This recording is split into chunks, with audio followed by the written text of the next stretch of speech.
Olá, muito bom dia a todos os assinantes do TVI News. Está no ar mais uma edição aqui do nosso programa. Hoje, quarta-feira, dia 18 de janeiro, é uma data muito especial aqui para a TVI. Hoje é comemorado o aniversário aqui da emissora, né? Um dia muito especial, uma emissora que deu oportunidade para muitos profissionais aí estar ingressando no mercado de trabalho.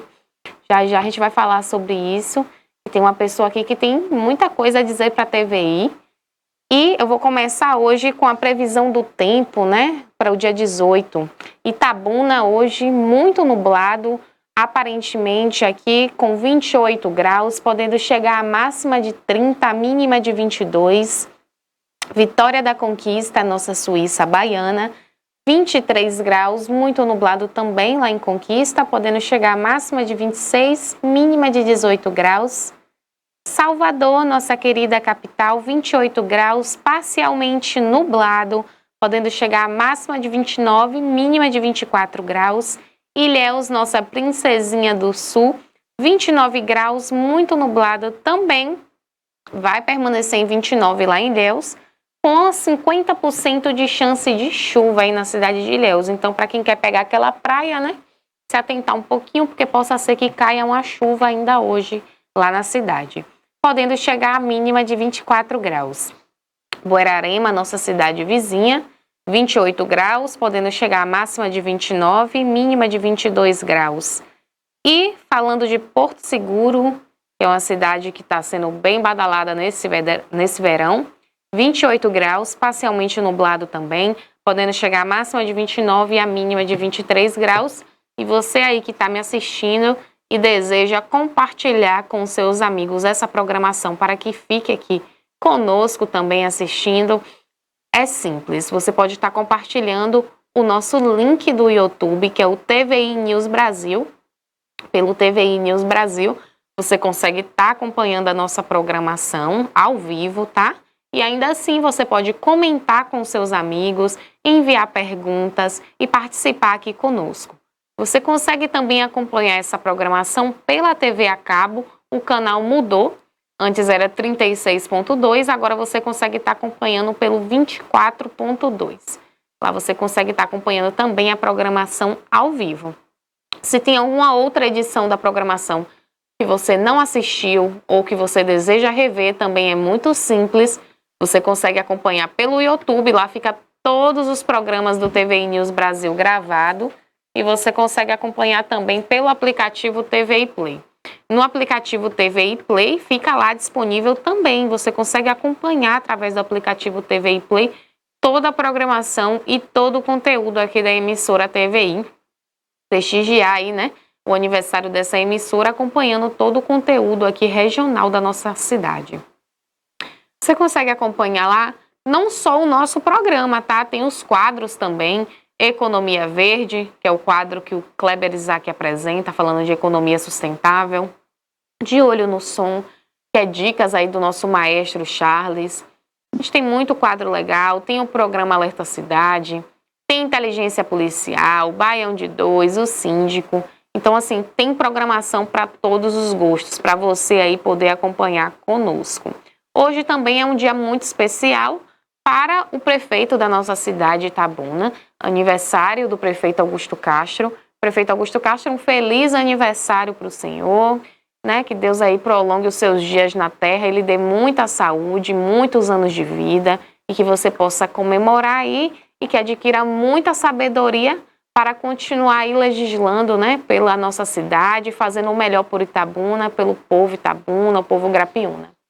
E agora eu vou com ela, que está aqui comigo hoje, vai participar da nossa programação, que é a nossa querida Toné. Bom dia, Toné. O que a gente tem aí de PQP? E hoje, né, 2 parabéns. Bom dia. Bom dia, Carol. Bom dia a todos. Temos festejar, celebrar o aniversário da nossa querida TVI, com 18 anos. Não é fácil, muitas dificuldades, muitos obstáculos que foram surgindo, mas a visão, o trabalho, a resiliência, a determinação de um jornalista como Barbosa Filho fazem com que a coisa não esfrie e continue. É muito importante vocês saberem que a gente tem uma TV que é nossa. É daqui, é local. Não faz parte de nenhuma rede dessas famosas, Globo, Record, SBT, Band, não.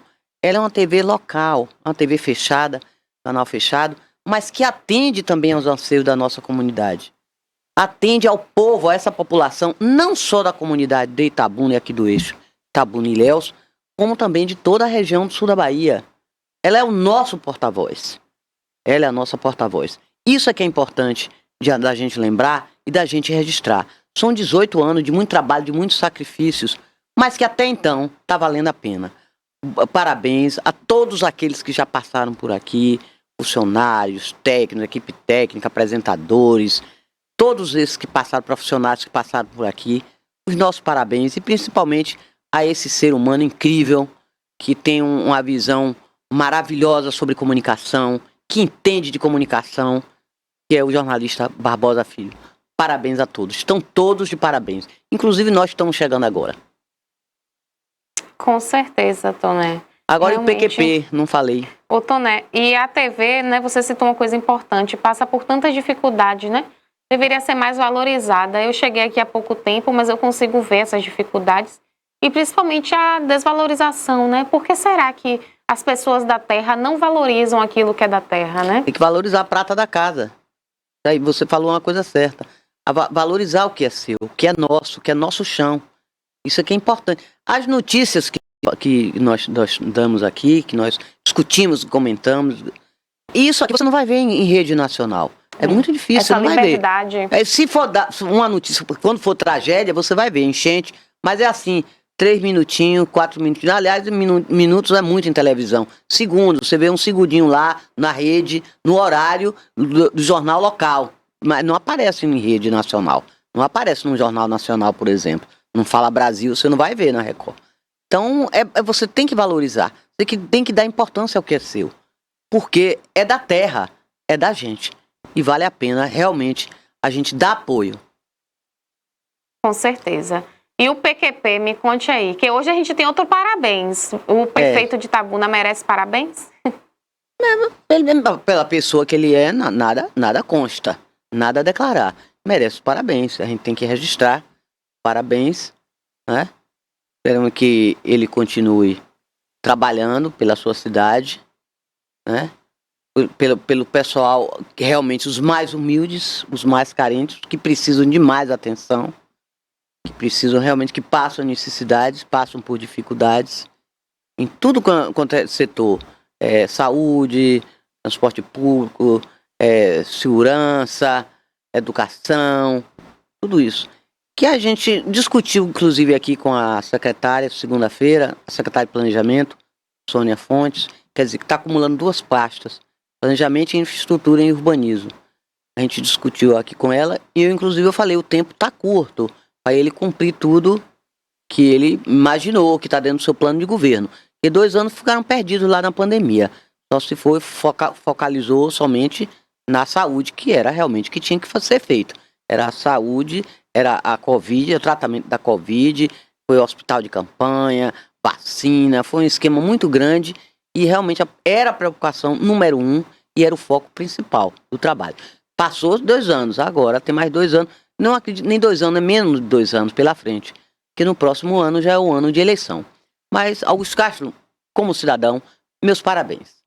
Tem um registro muito triste a fazer, mais tarde eu vou falar aqui sobre o trabalho dele, é a morte do ex-provedor da Santa Casa, Edmar Margoto.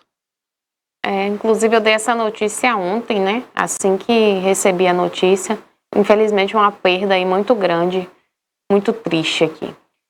O Toné, hoje a gente tem um terceiro parabéns também. Na verdade, dia 18 de janeiro, rapaz, só nasceu aí os políticos populosos, digamos assim. Hoje também é aniversário do ministro da Casa Civil, nosso ex-governador aí, o Rui Costa. Rui Costa também está fazendo ano hoje. E eu, pessoalmente, assim, se eu pudesse, eu parabenizaria Rui Costa pelo trabalho que a gente vê aqui no sul da Bahia, que realmente avançou com ele no governo, né? tanto que o Jerônimo aí ele foi agraciado com a vitória devido ao trabalho que o Rui Costa prestou aqui na Bahia. E agora a gente tem Rui aí como ministro da Casa Civil, fazendo aniversário hoje. Parabéns também para Rui Costa. É o Rui Correria. Rui Correria. Ele trabalhou muito pela Bahia, sem dúvida nenhuma. Sim. Ele fez tanto pela Bahia que elegeu até um poste. Parabéns, Exatamente. Rui. Parabéns, Rui. Parabéns. Esse aí foi um grande feito, hein? Porque você elegeu uma pessoa que as pessoas não conhecem nem a cara, né? Inexpressiva, desconhecida do grande público, da mídia até. Foi um secretário de educação muito ruim, deixou a Bahia, o estado, péssimos níveis de índice de educação, de evasão escolar, de tudo. Foi muito fraco como secretário. Terminou ainda na Secretaria de quê? De Desenvolvimento Rural, foi SDR, né?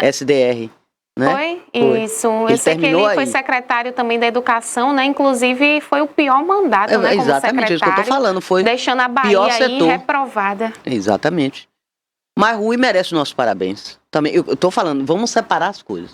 Como eu separei de Augusto cidadão e Augusto gestor. O Rui, enquanto gestor, também foi bom. E como cidadão, meus parabéns.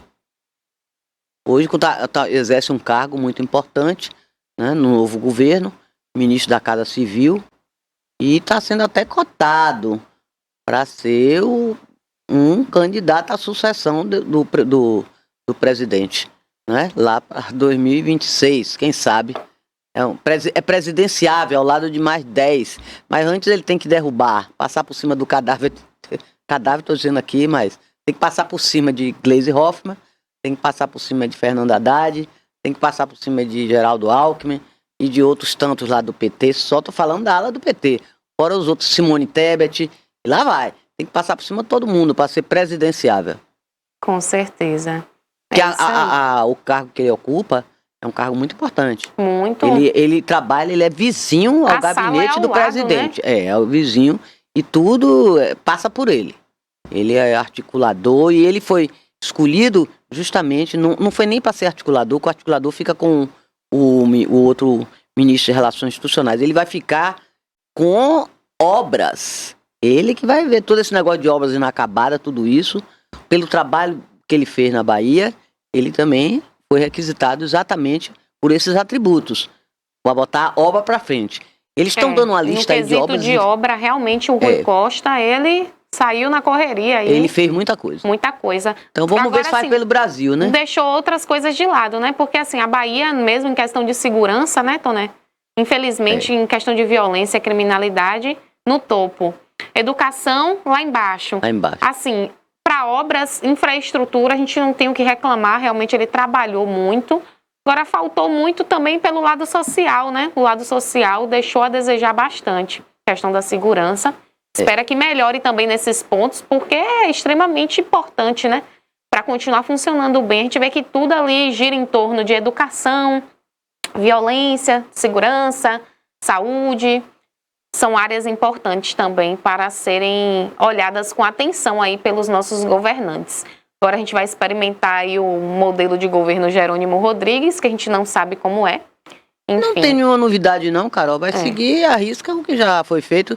Ele é o quê? Ele é o poste do Rui, então ele vai fazer as coisas que o Rui lá mandar e determinar. Tomara, né? Vai ter segmento, né? Tomara que tenha segmento, né?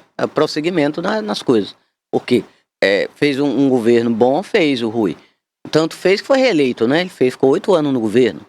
Que eu acho isso também uma temeridade de ficar muito tempo só com um gestor. A vida inteira. Nós temos o quê? 4, 8, 12... 16, foram 8 de Jacques Wagner, 8 de Rui, são 16, não é? Então, com esse anos. Agora de Jerônimo, são 17 anos do PT na Bahia. E eu gosto muito de renovação. Mesmo que tá dando certo, tudo bem, muda um pouquinho para ver como é que fica, né? Porque 16 anos é demais, né? Hein? 16 é demais. 8 anos a gente até entende, Jacques agora Wagner 16. Foi, aí foi reeleito, ficou aí mais 4 anos. Aí Rui veio, 4 anos, aí foi reeleito, mas 16 anos é muito tempo. Então você não pode nem comparar com outros gestores, porque só tem governo de mão única. Vamos botar a mão dupla aí, vamos arranjar aí outro outro gestor, outro modelo de administração, de gestão, a gente vê o que é que dá, para ver se funciona melhor, mais rápido, né? Que tem mais coisas ainda, que trabalhou, mas que ainda falta muita coisa, falta. A Bahia está faltando muita coisa, tem muito índice negativo e precisam corrigir essas distorções, principalmente porque coisas e projetos e obras que beneficiem o povo. Com certeza, Toné. Toné, e agora uma notícia, infelizmente, né, da criminalidade aqui na nossa Bahia, que está sendo absurda. Bandidos interceptam carro e sequestram professora e filho na BR-101, aqui no sul da Bahia. A professora universitária Michele Moreira, de 45 anos, e o filho dela, Pedro Oliveira, de 21 anos, viveram momentos aí de pânico na noite de segunda-feira, quando saíram de Salvador com destino para Ilhéus via BR-101. Os dois passaram férias no Maranhão e foram sequestrados quando trafegavam pela rodovia já aqui no sul da Bahia. Por volta das 8h30, depois que passaram por Itamaraty, o carro de Michele foi interceptado por outro veículo com 5 bandidos fortemente armados. Quando o carro dos assaltantes estavam emparelhando com o da professora, um dos bandidos apontou uma arma de fogo e, aos gritos, conseguiu que ela parasse aí no acostamento. Com mãe e filhos rendidos, tem até uma foto, se a produção puder colocar aqui na tela, da mãe e do filho rendidos. Os três assaltantes roubaram o carro interceptado e 2 levaram as vítimas no outro veículo. Segundo Michele, os bandidos entraram numa estrada de terra e fizeram uma viagem de 90 minutos aproximadamente até uma área de mata sem qualquer iluminação. Durante o trajeto, várias vezes Pedro foi ameaçado de morte, levando Michele a implorar pela vida do filho. Em seguida, Michele e Pedro foram jogados na mata com a expectativa de serem baleados a qualquer momento. Pedro, que tem 5 graus de miopia, teve os óculos roubados e por isso se deslocou com extrema dificuldade pela área de floresta. No deslocamento, Michele tropeçou e ficou muito arranhada. Cerca de 30 minutos depois, os dois perceberam silêncio e decidiram ficar parados dentro da mata. Após outro tempo de espera, decidiram caminhar sem rumo até encontrar algumas casas na localidade que eles não sabem identificar. Michele e Pedro pediram socorro e não foram atendidos nas primeiras tentativas. Após muita insistência e desespero, uma moradora deu uma lanterna para que eles andassem até o asfalto. Os dois caminharam cerca de 40 minutos até a rodovia. No percurso, Michele caiu num pequeno barranco e quase torceu o pé. Ao chegarem no asfalto, pediram socorro aos caminhões que passaram, não foram atendidos e continuaram andando até um assentamento rural conhecido como Entre Rios. Novamente, pediram socorro em frente às casas que se encontram, até que um homem chamado Rubens se sensibilizou com a situação, conseguiu acalmá-los e os transportou até Ubaitaba, onde registraram a ocorrência no comando da Polícia Militar. Rubens também emprestou um celular para que Michele e Pedro, via Instagram, mantivessem contato com a família em Ilhéus. Familiares foram buscá-los em Ubaitaba e os dois chegaram em Ilhéus às 4h da madrugada desta terça-feira. Os bandidos levaram celulares, uma determinada quantia em dinheiro, um notebook, documentos, cartões de crédito e o carro de Michele, que é professora do curso de enfermagem da UESC. Pedro estuda Direito na mesma instituição. Segundo a Polícia Civil de Ubaitaba, 6 assaltos do tipo com mortes aconteceram nessa região nos últimos 2 meses. As vítimas disseram que os assaltantes são jovens. Eu imagino o desespero. Agora também, né, Carol? Vamos respeitar. O que é que faz uma mulher sozinha com um filho de 21 anos, 8h da noite, numa estrada, sozinhos? Isso já é loucura, isso. Sabe que a gente não tem essa segurança. Mas às vezes a pessoa sai cedo. Mas pode acontecer durante o dia, você vai me dizer. Para bandido não tem essa, né, de dia, de noite, qualquer hora. Mas de dia já fica mais difícil, fica mais complicado para essa abordagem. O fluxo de carros é maior, né, na estrada. Pode estar vendo a situação e desconfiar, parar, ligar para a polícia rodoviária, para a PRF, qualquer coisa assim. Mas à noite, 8 horas da noite, quando o carro foi interceptado num lugar chamado Itamaraty, né? Perto de Birapitanga, se não me engano. Exatamente, ali, por é ali. distrito.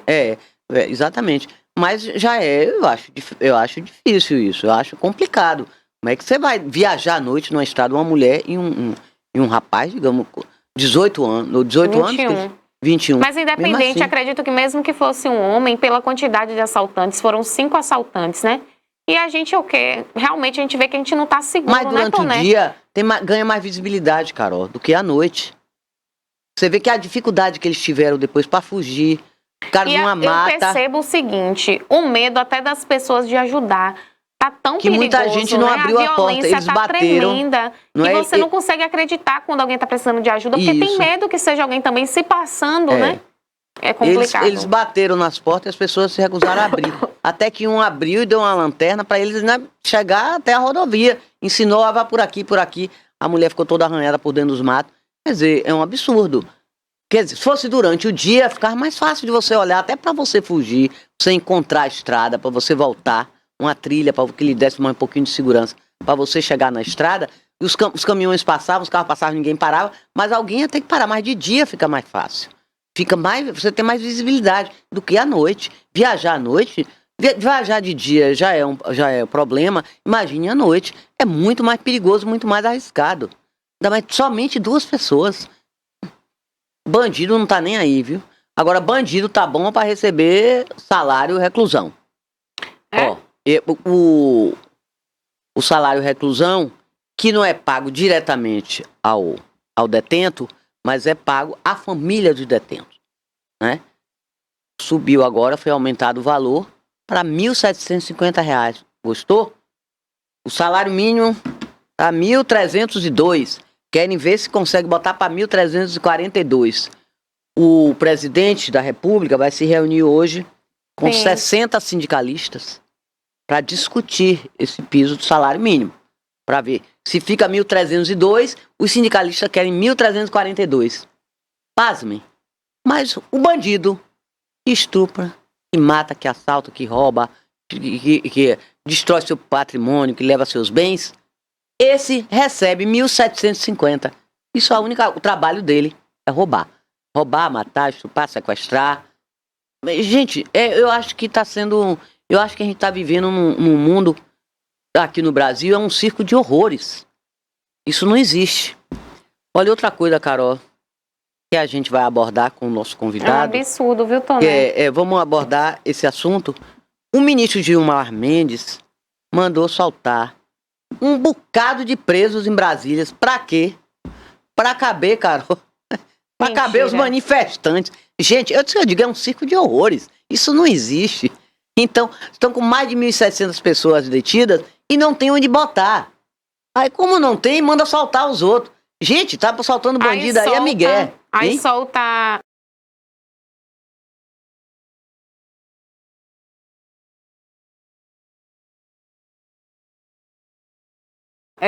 bandido com morte nas costas. Isso não é Brasil, isso é uma piada. Ou então vai ter que pedir até auxílio aos estados, para as prisões lá, dos presídios estaduais, também para levar esses manifestantes para lá, porque não tem mais lugar onde botar. Agora, por que não pega também 1.700 traficantes de uma vez só? Não dá não para pegar, né? Fica mais difícil, né? 1.700 traficantes. Esses sim mereciam estar na cadeia. Esse sim, tá certo que depredou o patrimônio público, merece uma punição, merece.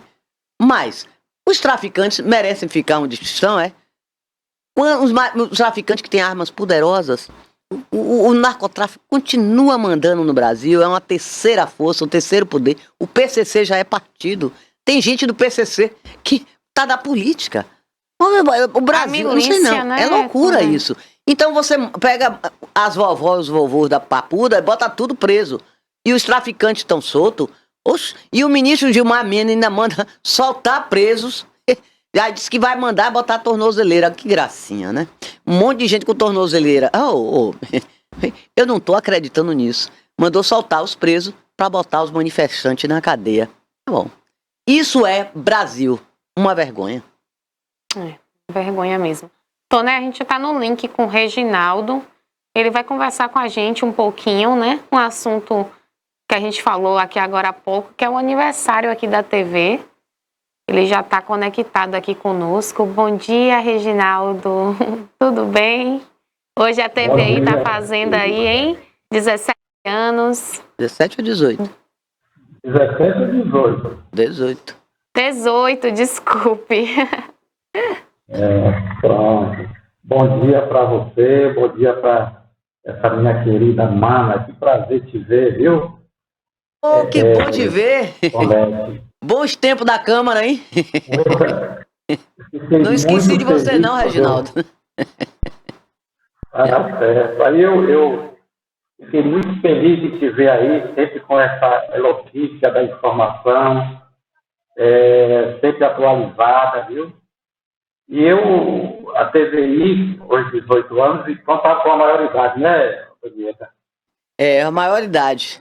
Então, 18 anos, então, é importante esse registro, porque a TVI, ela foi um filho que Barbosa gerou por alguns anos no ventre, e terminou nascendo no meu, porque eu fui o primeiro apresentador da TV, o primeiro rosto que apareceu na tela da TV foi o meu. Eu fiquei 9 anos na TV Cabralha, apresentava programa lá, e saí da Cabralha direto para ele. E a TVI, Barbosa deu um tempão, eu ficar de volta para poder começar com ele esse projeto. Na TVI eu fiquei durante 7 anos apresentando o programa no mesmo horário, e vocês aí de Itabuna, que são da minha faixa etária de idade, têm conhecimento dessa causa. E foi para mim uma experiência tão maravilhosa. Eu saí daí, quando eu saí daí, eu não fui para a TV mais nenhuma. Fui trabalhar na iniciativa pública, aonde continuo, e a TVI está a minha história. A minha história. E eu quero pontuar a TVI com Barbosinha. Eu chamo Barbosinha aqui em Salvador do bonde do cacau, porque esse cara, ele é fora do normal. Ele é fora da curva. Por que fora da curva? Porque Antonieta e é Carol o nome da outra apresentadora, a âncora aí? É. Sim. Carol. Carol. O nome dela é Carol, Reginaldo. É.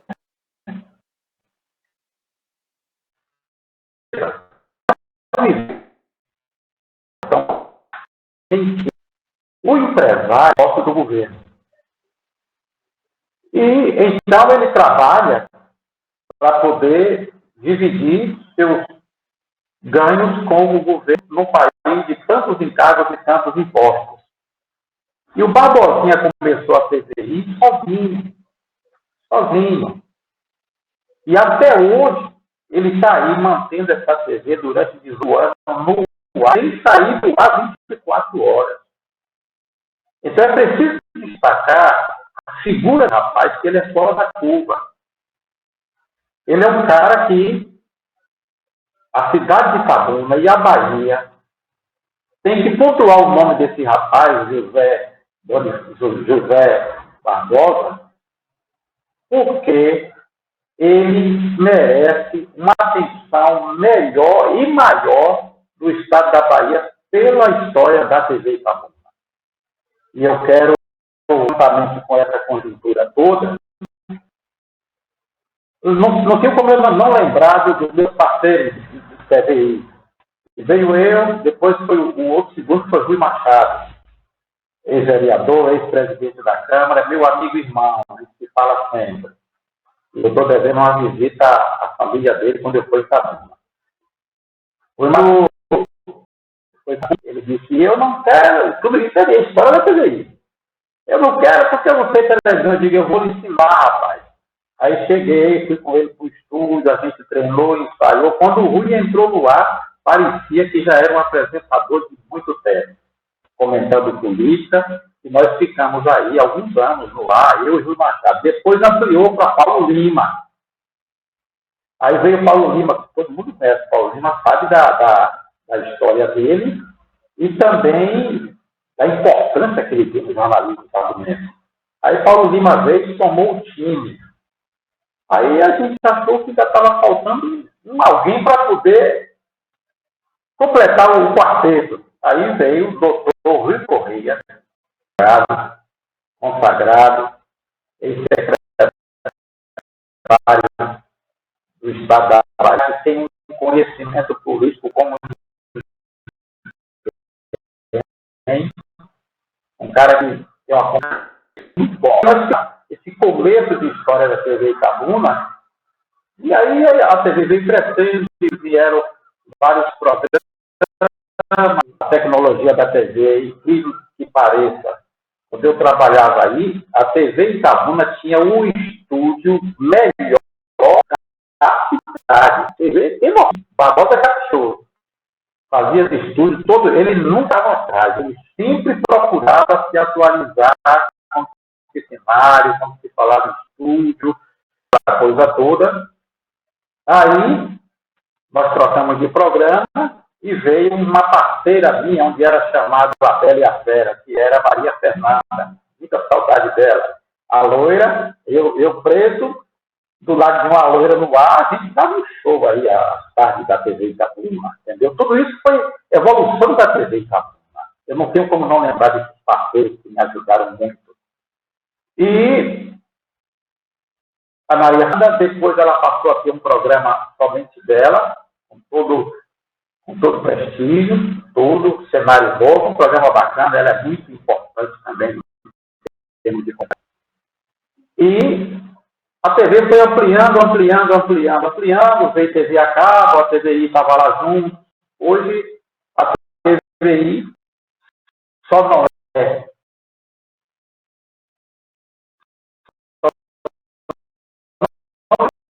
está melhor que nenhuma do país. O estilo de programação da vez que você está apresentando hoje, é um programa que pode ser apresentado em qualquer parte do mundo. Programa cheio de conhecimento, cenário bonito, sabe, apresentação maravilhosa, entendeu? Só não está melhor, sabe por quê? Porque nós estamos no Brasil. E o país nosso precisa se enquadrar, precisa haver uma mudança geral para que o empresário brasileiro seja colaborado pelo governo, porque senão a tendência é fechar todas as portas. Então, por isso que eu destaco o Barbosinha, por ser esse herói, por ser esse cara fora da curva, que consegue transportar essa TV hoje para o mundo todo, consegue trazer para o mundo 18 anos ele está aí nessa luta e nessa forçação de barra, porque você ser empresário hoje no Brasil é forçar a barra do sistema, certo? Então eu quero parabenizar essa menina que agora é de maior, 18 anos, eu quero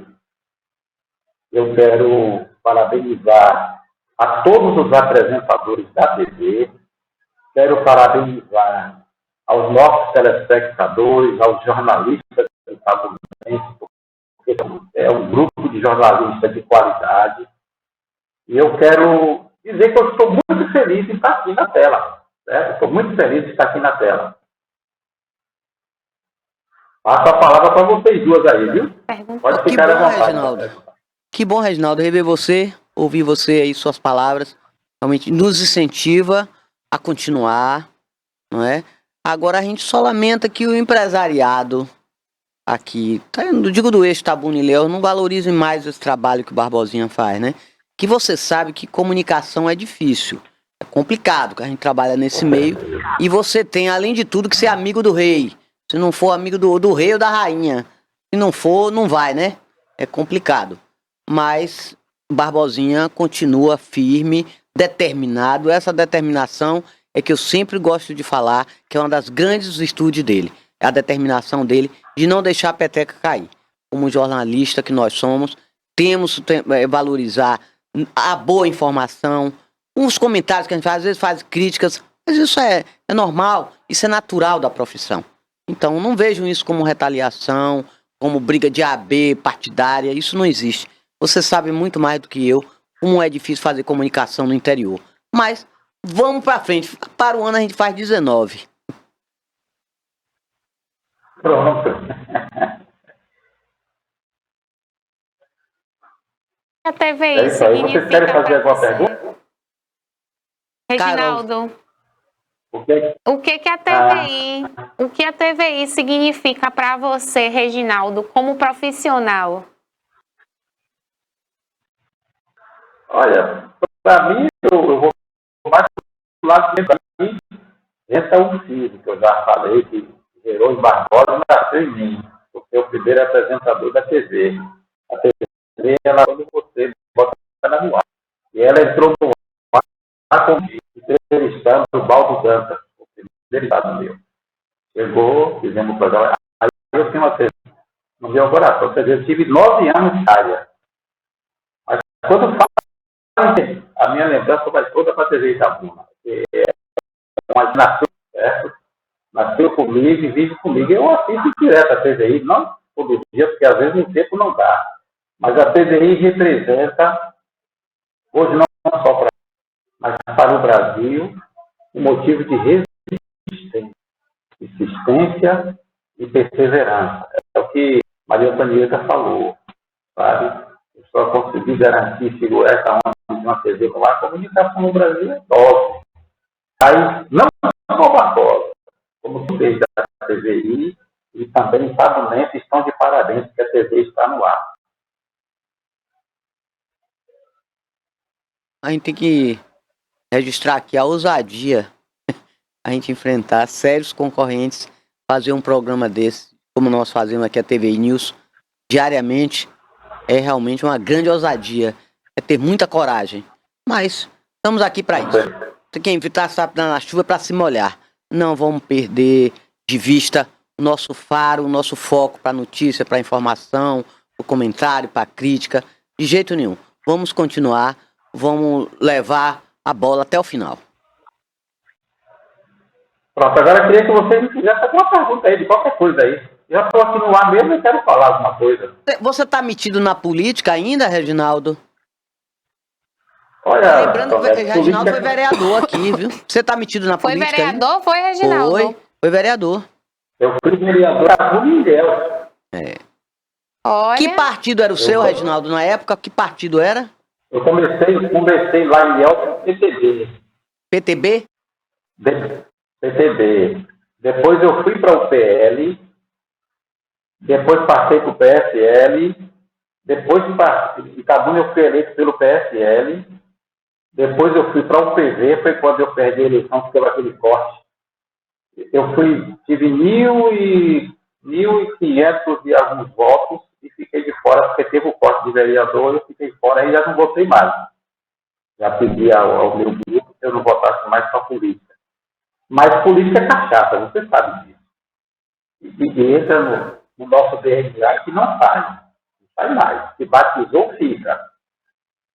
Eu não estou hoje concorrendo, e nem pretendo concorrer a mandato.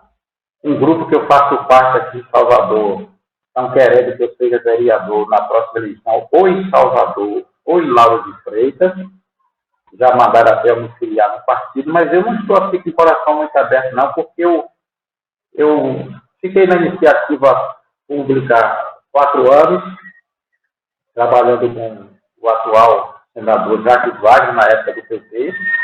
Eu fiquei 4 anos trabalhando lá, e depois eu saí na primeira eleição do Rui Costa, eu saí, juntamente com muita gente, aí eu fui ser assessor, chefe de gabinete na Assembleia Legislativa. Lá fiquei 2 anos e 8 meses. Aí fui ser secretário de Saúde em São Sebastião do Passé. Lá eu fiquei 4 anos. Aí veio a pandemia. Aí a pandemia, aquele fica em casa, não pode sair da zona de risco. Eu com diabetes, com pressão alta. Aí fica em casa, eu no momento fiquei com medo, mas por mim eu não ficava não, mas fiquei. Aí fiquei parado dentro de casa, trabalhando de casa, fazendo home office. Aí gastei tudo que eu tinha, aí tive que voltar depois da pandemia para poder recuperar. Aí hoje eu sou consultor financeiro de uma empresa ligada à Caixa Econômica e tem meus negócios paralelos também, né? Porque no Brasil é assim, ou você faz muita coisa ou você não consegue pagar a fatura no final do mês. Você está afastado, está fora daqui, você está em Salvador, mas você Não, eu vê estou em falar. Salvador. Você vê Eu acompanho falar. a polícia de Itabuna.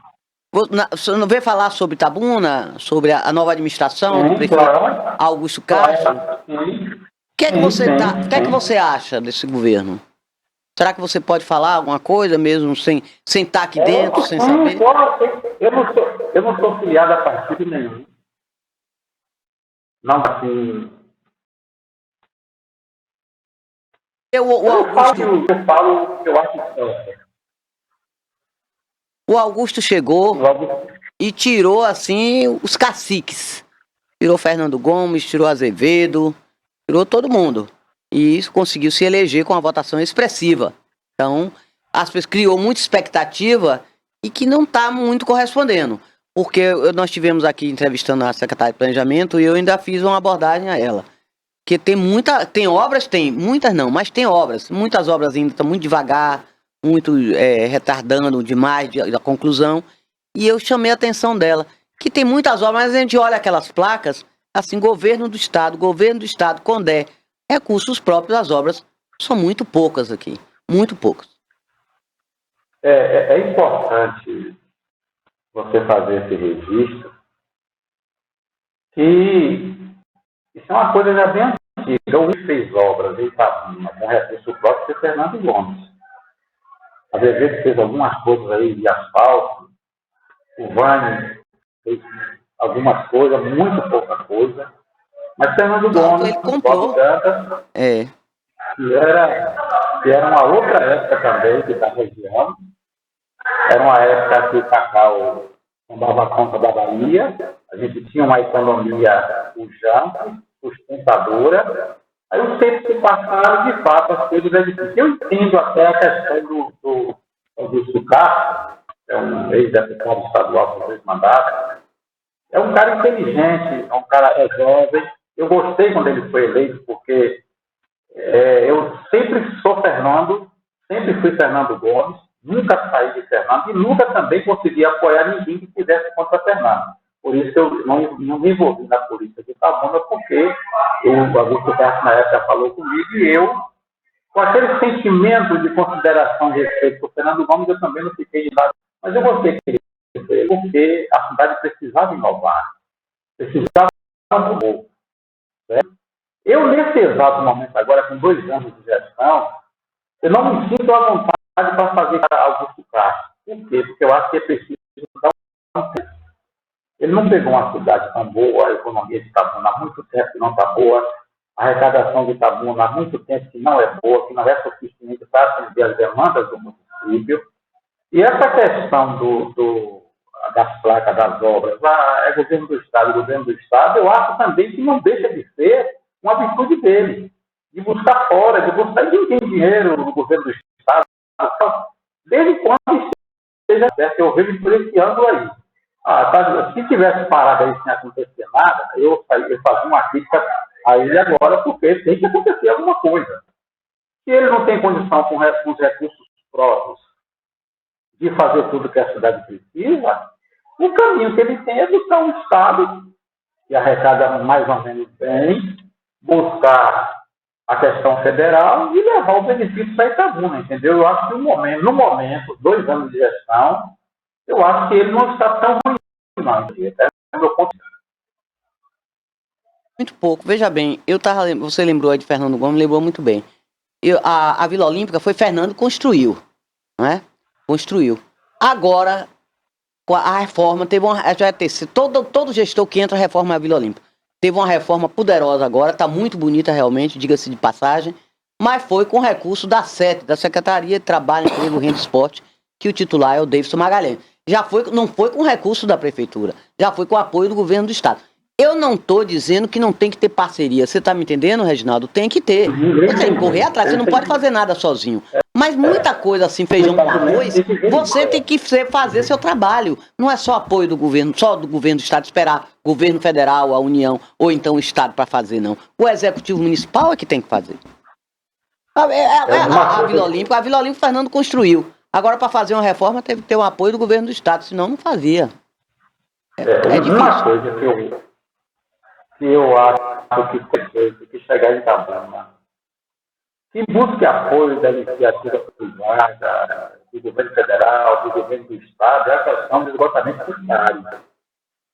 Porque eu fico aqui em Salvador, Itabuna bate uma hora de chuva, alaga. Por quê? Uma rede de esgoto que foi feita no tempo que Adão era inspetor para um público muito pequeno, que é a mesma que continua até hoje. Eu acho que essa questão de Itabuna tem que ser levada a sério, de Cachoeira, porque se falaram muito nas propagandas e ninguém nunca procurou fazer nada. O que ali, o Rio Cachoeira só é socorrido quando tem enchente. Você pega as barões e leva lá, e o problema está lá. O esgotamento sanitário de Itabuna sempre é precário, mas também não é só Itabuna, não, é uma questão nacional. Desde 2005 que existe uma lei de aterro sanitário, de esgotamento sanitário no Brasil, que ninguém consegue cumprir. Por quê? Porque ninguém tem um projeto. Então, acho que está na hora de dar uma atenção especial para essa causa de Itabuna. Você asfalta as ruas, você bota asfalto nas ruas, fique sabendo que você está dando asfalto em cima de uma área que qualquer hora pode estourar. E a rede de esgoto não suporta o volume de água que sempre estoura em Itabuna. Tem que asfaltar mesmo. Ele recebeu agora através de emendas, ele recebeu um bom recurso aí que vai asfaltar muitos bairros da cidade. Agora, veja bem, tem outro aspecto aqui, você conhece bem as feiras de Itabuna, as feiras livres. A feira de São Caetano está passando por uma fase de deterioração muito forte. As vigas tudo enferrujadas, já para cair o teto. Se tiver um vento forte ali, derruba tudo.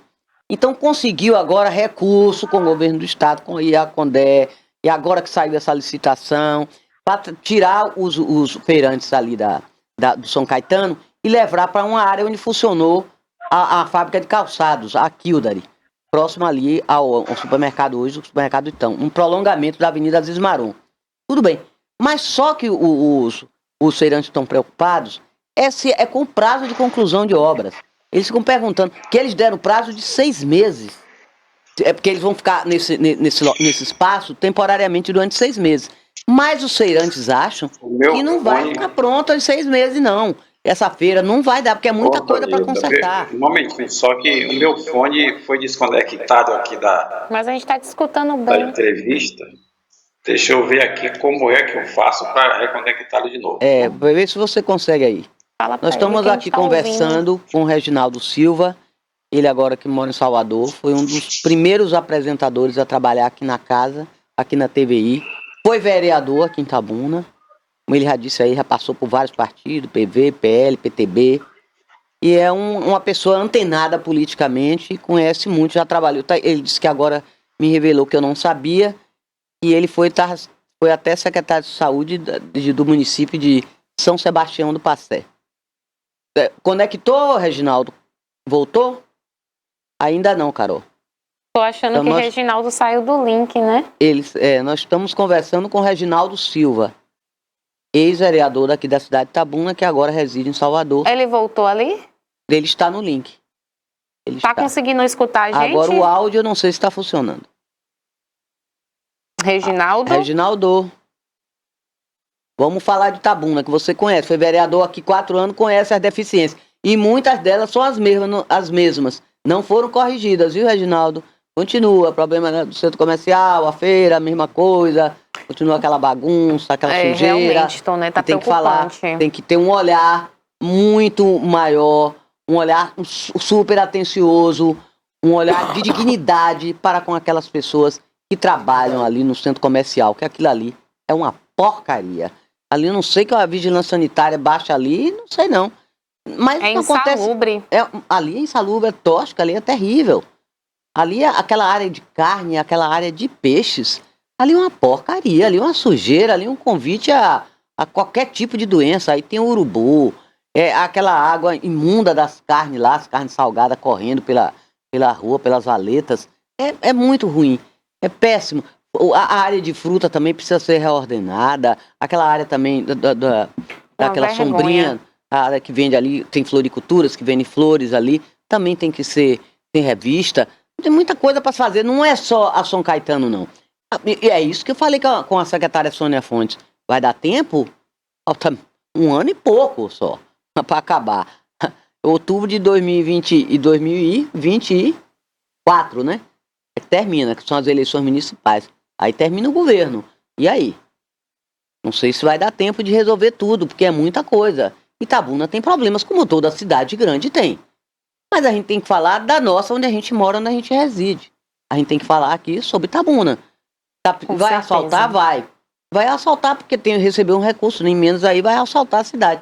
Mas todo gestor assalta a cidade. Mas Itabuna não é só para assaltar, não. Tem outras obras para serem feitas, outras coisas que o povo reclama muito. Os postos de saúde. Tem posto de saúde? Tem. Mas continua a deficiência. Teve até umas reformas aí, né? Por conta da chuva, né? Muitos dos postos realmente ficaram em uma situação que estava difícil continuar os atendimentos. E aí houve algumas reformas, mas Itabuna ainda é uma cidade muito carente, né? Muito carente. É até aquela questão que a secretária Sônia Fontes falou aqui. A gente vai em outras cidades que há anos atrás, se a gente for puxar 10 anos atrás, eram cidades bem atrás de Itabuna, que hoje são bem desenvolvidas. E Itabuna parou no tempo, né? Não saiu da mesmice. E ela falou que Itabuna ainda é atrasada, né? Atrasada. Ainda é atrasada. É um município ainda que, cara, de modernização. Também, a nossa parte também, Carol, urbana, esteticamente, é muito feia. Olha, eu sou daqui, Ave Maria, mas adoro minha cidade. Sou louca por isso aqui. Como diria a poetisa Vadalice Pinheiro, esse é o meu chão. Adoro isso aqui. Mas é muito feia a minha cidade. Claro que Ilhéus é mais bonita que tem a paisagem natural. Também se a gente tivesse mar, a gente era lindo, né? Não dá para ser feio quando você tem um oceano. Você abre a janela e vê o oceano. Não dá para ser feio. Mas nós não temos isso. Nosso mar realmente é a nossa cidade. E até o rio, né? Que seria o rio, mar. Mas aquela avenida até que dá um aspecto, né, melhorzinho. Mas tem muitas coisas para serem corrigidas. Tem que ter um planejamento urbano melhor. E mexesse mais na estética da nossa cidade, que é muito feia, é muito ruim. Então, os nossos monumentos também estão deteriorados, as pessoas não se interessam, não valorizam. O trânsito é uma bagunça, é desordenado, é caótico. Tudo isso é contra a nossa cidade. Aí vem o censo e ainda derruba nossa população, nosso índice populacional, dizendo que a gente está abaixo de Ilhéus. É brincadeira, né? A intenção do prefeito Augusto Castro é justamente essa, né, Toné? De acordo com ele. É conseguir mudar aí a visão da cidade, embelezar a cidade de Itabuna. É a parte estética, Carol, isso que eu tô dizendo. Porque Itabuna não tem mar. Itabuna a gente quer... Nosso, aí, a gente não tem mar, a gente não tem praia, né? Praia de Itabuna é o shopping. São Paulo também não tem praia. Porque São Paulo, a praia de São Paulo são os shoppings. São maravilhosos, fantásticos, imensos, gigantescos. Mas a gente tem muito que melhorar. Melhorar a limpeza, melhorar em questão de saneamento básico. E também um programa educacional para o povo não jogar lixo na rua. A população também tem que ajudar. Órgãos, né? Tem que ajudar. Porque assim também não vai.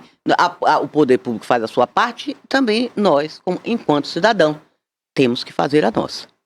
Você falou aí da questão do IBGE e o censo contraria a prévia do IBGE e revela Itabuna mais populosa que Ilhéus, apesar de queda. Os dados atuais do censo 2022 indicam que Itabuna continua mais populosa do que Ilhéus, contrariando a prévia divulgada pelo IBGE. No último dia 28, né, que eles divulgaram, e aí o censo contrariou essa prévia que o IBGE divulgou. Segundo a estimativa de dezembro passado, Ilhéus teria 197.163 habitantes. Mas, Carol, mas peraí, não entendi. No IBGE não é que faz o censo? Como é que é? Estão entrando em contradição? Não estou entendendo. É porque parece que o IBGE passou os resultados antes do censo ser concluído. Né? Que é lembra que houve toda uma polêmica com relação a isso, inclusive isso muitos é muito grave, né? municípios. Isso é muito grave. Muitos municípios perderiam, né, o fundo aí. Vai perder recursos. O FPM. E aí o que acontece? Segundo a estimativa de dezembro passado, Ilhéus teria 197.163 habitantes e Itabuna 185.500. Não, Itabuna é mais de 200, não.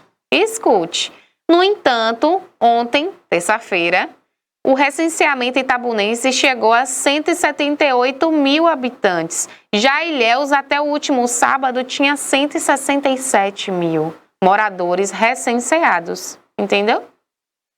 Aí, abre aspas, o Instituto estudou propostas para cumprir as obrigações legais em relação à divulgação das populações municipais. Após análises, a equipe do IBGE concluiu que o melhor modelo é o que utiliza os dados do Censo 2022, nos municípios onde a coleta já havia terminado e uma combinação de dados coletados e estimativas para os demais municípios. Explicou, né, a coordenadora técnica do censo, na verdade o coordenador, o Luciano Duarte. Segundo ele, a solução foi a que chegou mais perto de retratar a realidade dos municípios. Há toda uma polêmica envolvendo aí o censo, porque muitas pessoas não receberam a visita. O presidente da AMUC não foram entrevistados. Esteve aqui comigo. Estava bem preocupado com isso, porque tem municípios, Toné, que perderiam aí mais de 500 mil. E, segundo eles, esse fundo, o FPM, era a verba maior que eles recebiam, entendeu? Necessitavam disso. Isso, exatamente. Era o maior recurso. E aí agora eles tentam aí recorrer, mas a expectativa era boa de que iria conseguir. Agora a gente está no link, Toné, com o advogado Bruno Sondreni, diretamente de Vitória da Conquista, que ficou assuntos aí para a gente tentar entender melhor, né? Principalmente com relação ao quê? A questão dos manifestantes, né? Em Brasília. Bom dia, Bruno. Bom dia, Carol. Bom dia, Toné. Bom dia.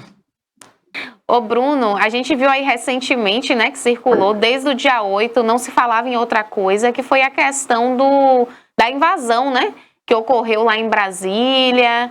E a gente ficou com uma dúvida aqui, porque houve toda uma divisão aí com relação a essa situação, que muitos alegaram serem criminosos, outros já defendiam que não eram, que eram apenas, né, manifestantes. Como é que se caracteriza essa situação que aconteceu em Brasília? Isso é considerado um crime ou não é?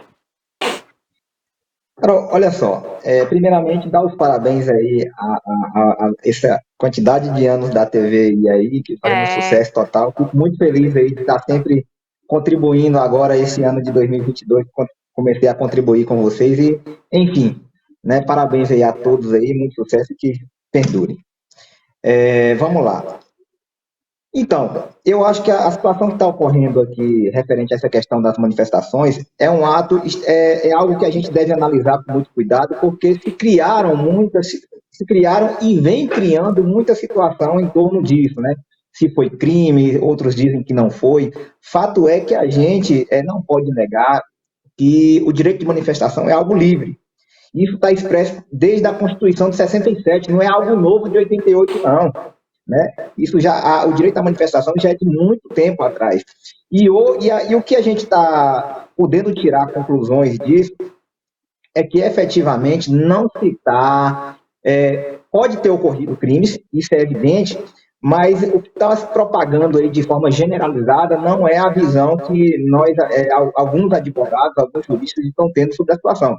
Porque o crime, ele deve ser analisado de forma individual, Carol. Não dá para você vir para um monte de gente que foi fazer uma manifestação até então pacífica, um direito previsto, né, que não pode ser violado, muito embora o direito ele não é absoluto, né? Mas o que nós vimos aí é que generalizou de forma em que a determinada mídia ela vem generalizando, colocando os manifestantes de forma geral como criminosos. Eu acho que até passa um pouquinho do limite quando fala de terrorismo. Eu acho que essas pessoas aí não conhecem que é efetivamente terrorista. Né? Para virar uma pessoa idosa de 70, 80 anos, que está ali com muleta, utilizar-se de terrorismo é algo extremamente, assim, supervalorizar uma situação em benefício do que a gente não sabe efetivamente por quê. Mas o que vem se praticando é que teve, sim, atos de vandalismo, e isso é evidente. As câmeras demonstraram, né? Não há dúvida quanto a isso. Mas teve, sim, manifestantes, pessoas que estavam ali exercendo um direito, né, de todos, e que foram ali colocados no meio daquela zona toda como atos antidemocráticos.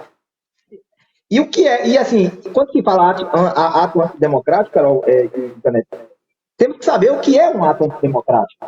Né? O que é um ato antidemocrático? Para caracterizar terrorismo, nem o ato antidemocrático em si é crime, é considerado terrorismo. Nem o próprio ato antidemocrático nunca foi e nunca será terrorismo.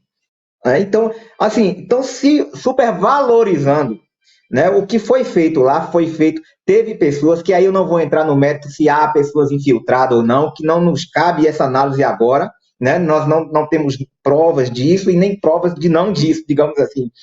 Mas fato é que houve pessoas que praticaram sim crimes, e são inúmeros crimes. Não só, eu não digo ato antidemocrático, eu digo crimes individualizados, crimes de dano, crimes de furto, né? Crimes de roubo. Nós tivemos inúmeros crimes, mas esses crimes não existe esse crime praticado de forma ampla. São crimes individuais, como foram em todos os atos praticados por outras pessoas em manifestações diversas. O que a gente entende é que não deve, de forma generalizada, e caracterizar um crime de terrorismo, crime de prática antidemocrática. Nós entendemos que há, sim, uma supervalorização por interesses próprios de pessoas aí indefinidas que vêm propagando essa situação. É esse o ponto que a gente está enxergando nessa situação inteira. Nem tampouco exagerar.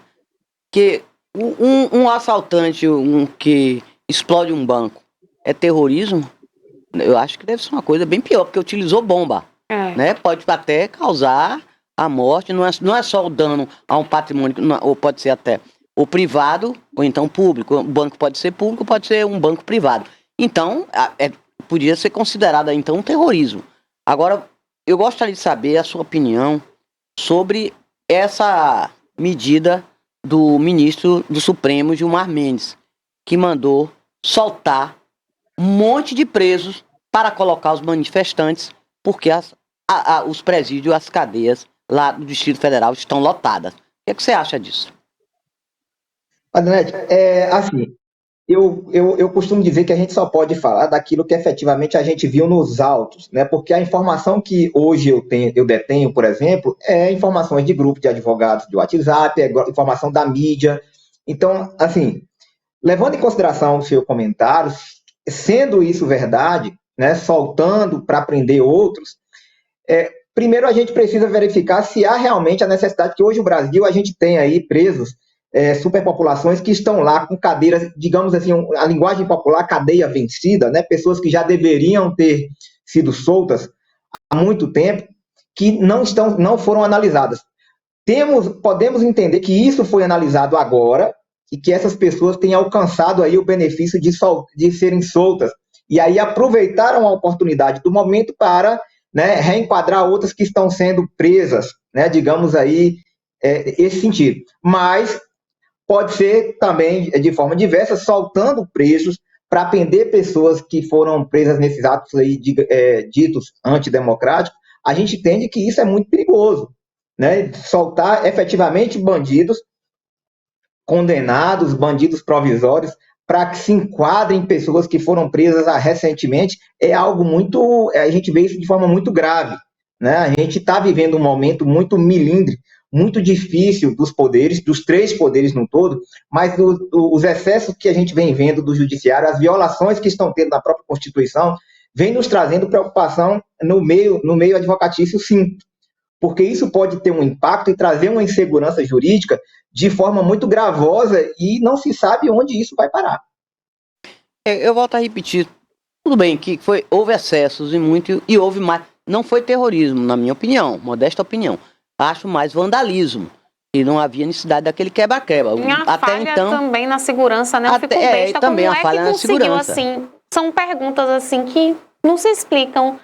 Foi uma facilidade para invadir? Será que não perceberam que havia o risco de acontecer isso? Não perceberam, eles têm informações privilegiadas.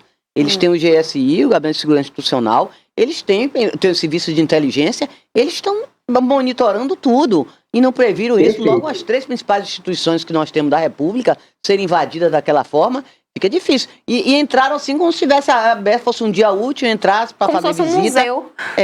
Então não dá para entender. Agora fica difícil. Agora você prender um bocado de gente a fazer, como você falou, tem que individualizar.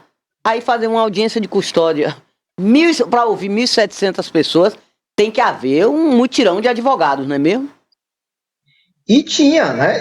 A gente tem aí relatos de advogados, eu já tive contato com advogados que estão no processo. Nós temos pessoas aqui de Vitória da Conquista já também detidas lá nesse problema aí.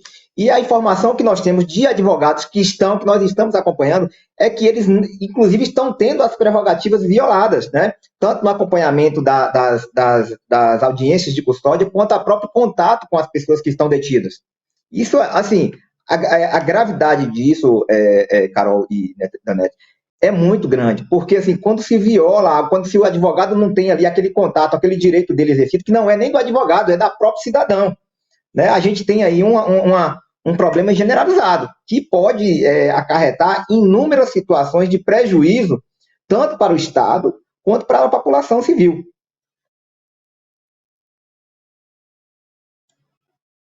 E registraram todos esses atos de vandalismo.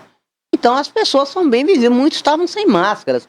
Então essas pessoas eu acho que a prioridade tinha que identificar essas pessoas que promoveram o quebra-quebra, porque eu acho que 1.700 pessoas de vez não iam quebrar tudo ali. Se fosse 1.700 pessoas para quebrar, ia haver uma destruição total. Aí não ia sobrar nada. Não ia sobrar nada. E não foi o que ocorreu. Houve pessoas específicas que já entraram com essa intenção.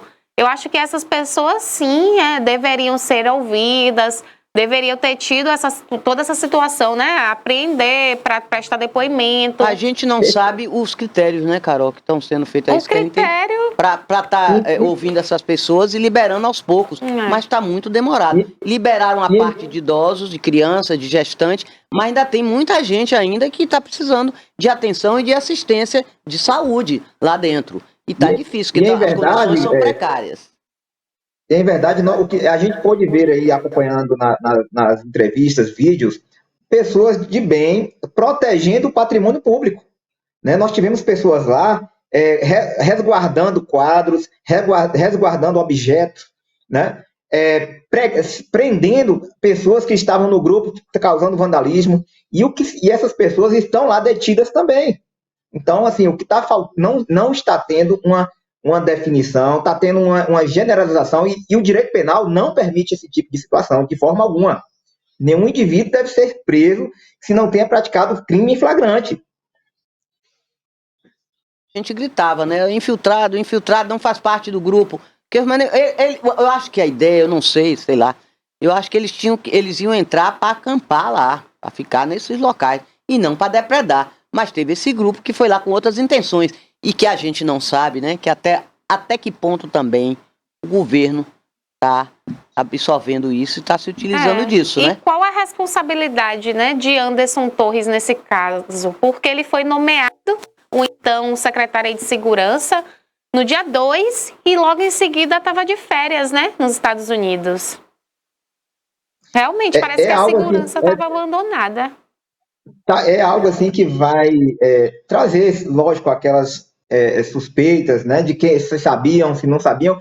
Fato é que, assim, nós temos aí um deputado federal que trouxe aí informações documentais do conhecimento antecipado por todas as autoridades, né?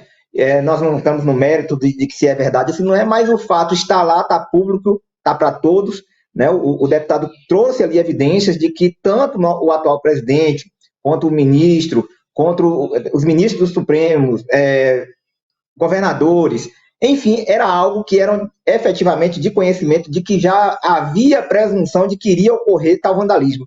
E efetivamente o que vimos foi o contrário, não houve nenhum, é aquilo que a gente falou anteriormente, não houve ali nenhum preparo, e até ficou parecendo de que era para aquilo mesmo ocorrer, né? Porque não é possível, com a inteligência que o Brasil tem hoje, né? A própria BIM, né?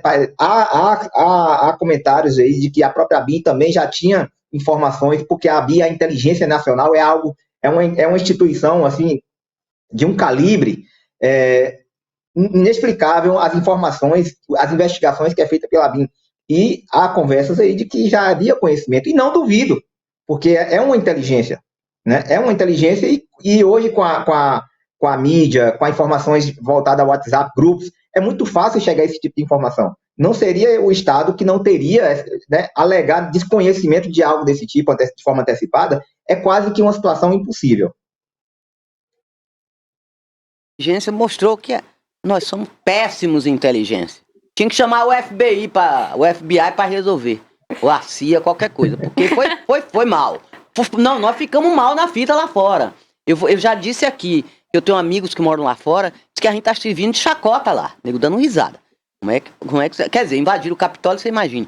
Mas aqui 3 instituições, que é o Congresso Nacional, o STF e o Alvorada, o Palácio do Planalto, ficou feio, ficamos mal na fita. Agora eu digo o seguinte, você vê a vulnerabilidade da nossa segurança. Como é que não tinha um guarda na porta? Porque ali durante o expediente normal de trabalho, de segunda a sexta, se você vai sempre entrar ali, é uma burocracia tremenda. Tem que ter revista, vai para onde, qual é o setor, vai ver quem, eu vou no gabinete do deputado fulano de tal, aí tem que se comunicar para saber se ele está ali esperando, não sei o quê, tem que mostrar a identidade, tem que deixar isso, tem que ter crachá. Então, eles entraram ali, como se estivesse visitando, fosse um dia de domingo de passeio. Aberto ao Isso público. não existe. Isso na cabeça de ninguém existe. Isso é muito ruim. Isso é muito feio. Ficou feio. Ficou muito feio. Ficou ridículo para nós. Além do serviço de inteligência serem precários e péssimos, a segurança também falhou e muito. Não adianta estar culpando o Anderson Torre, o Ibanez lá, e afastar o governador de Brasília. Não adianta isso. Adianta que vocês falharam, só enquanto segurança, se falha lá, imagine um cidadão comum em sua casa. Aí é pior, é tudo ruim. Mas, Danete, hoje a gente precisa falar sobre isso, mas a gente precisa levar as considerações de que a pergunta precisa ser feita. Será que se foi falha? Né? Essa pergunta precisa, ela precisa estar no contexto dessa nossa conversa, porque há 2 conversas em cima disso.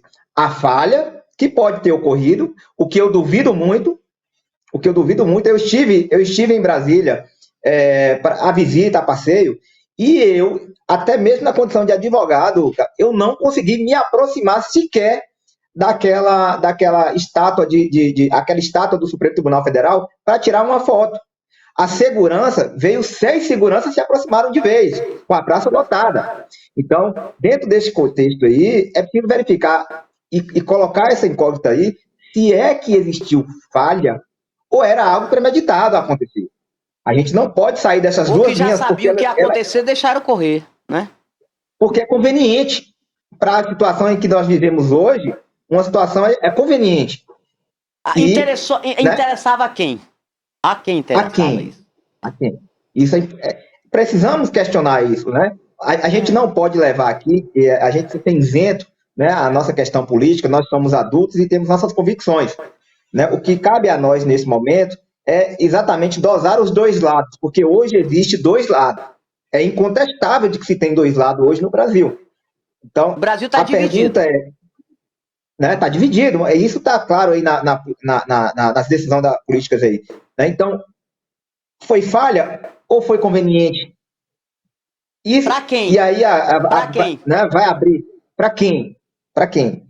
Vai abrir aí a CPI, há um pedido de CPI aberto que, né, o Poder Executivo se demonstrou contrário.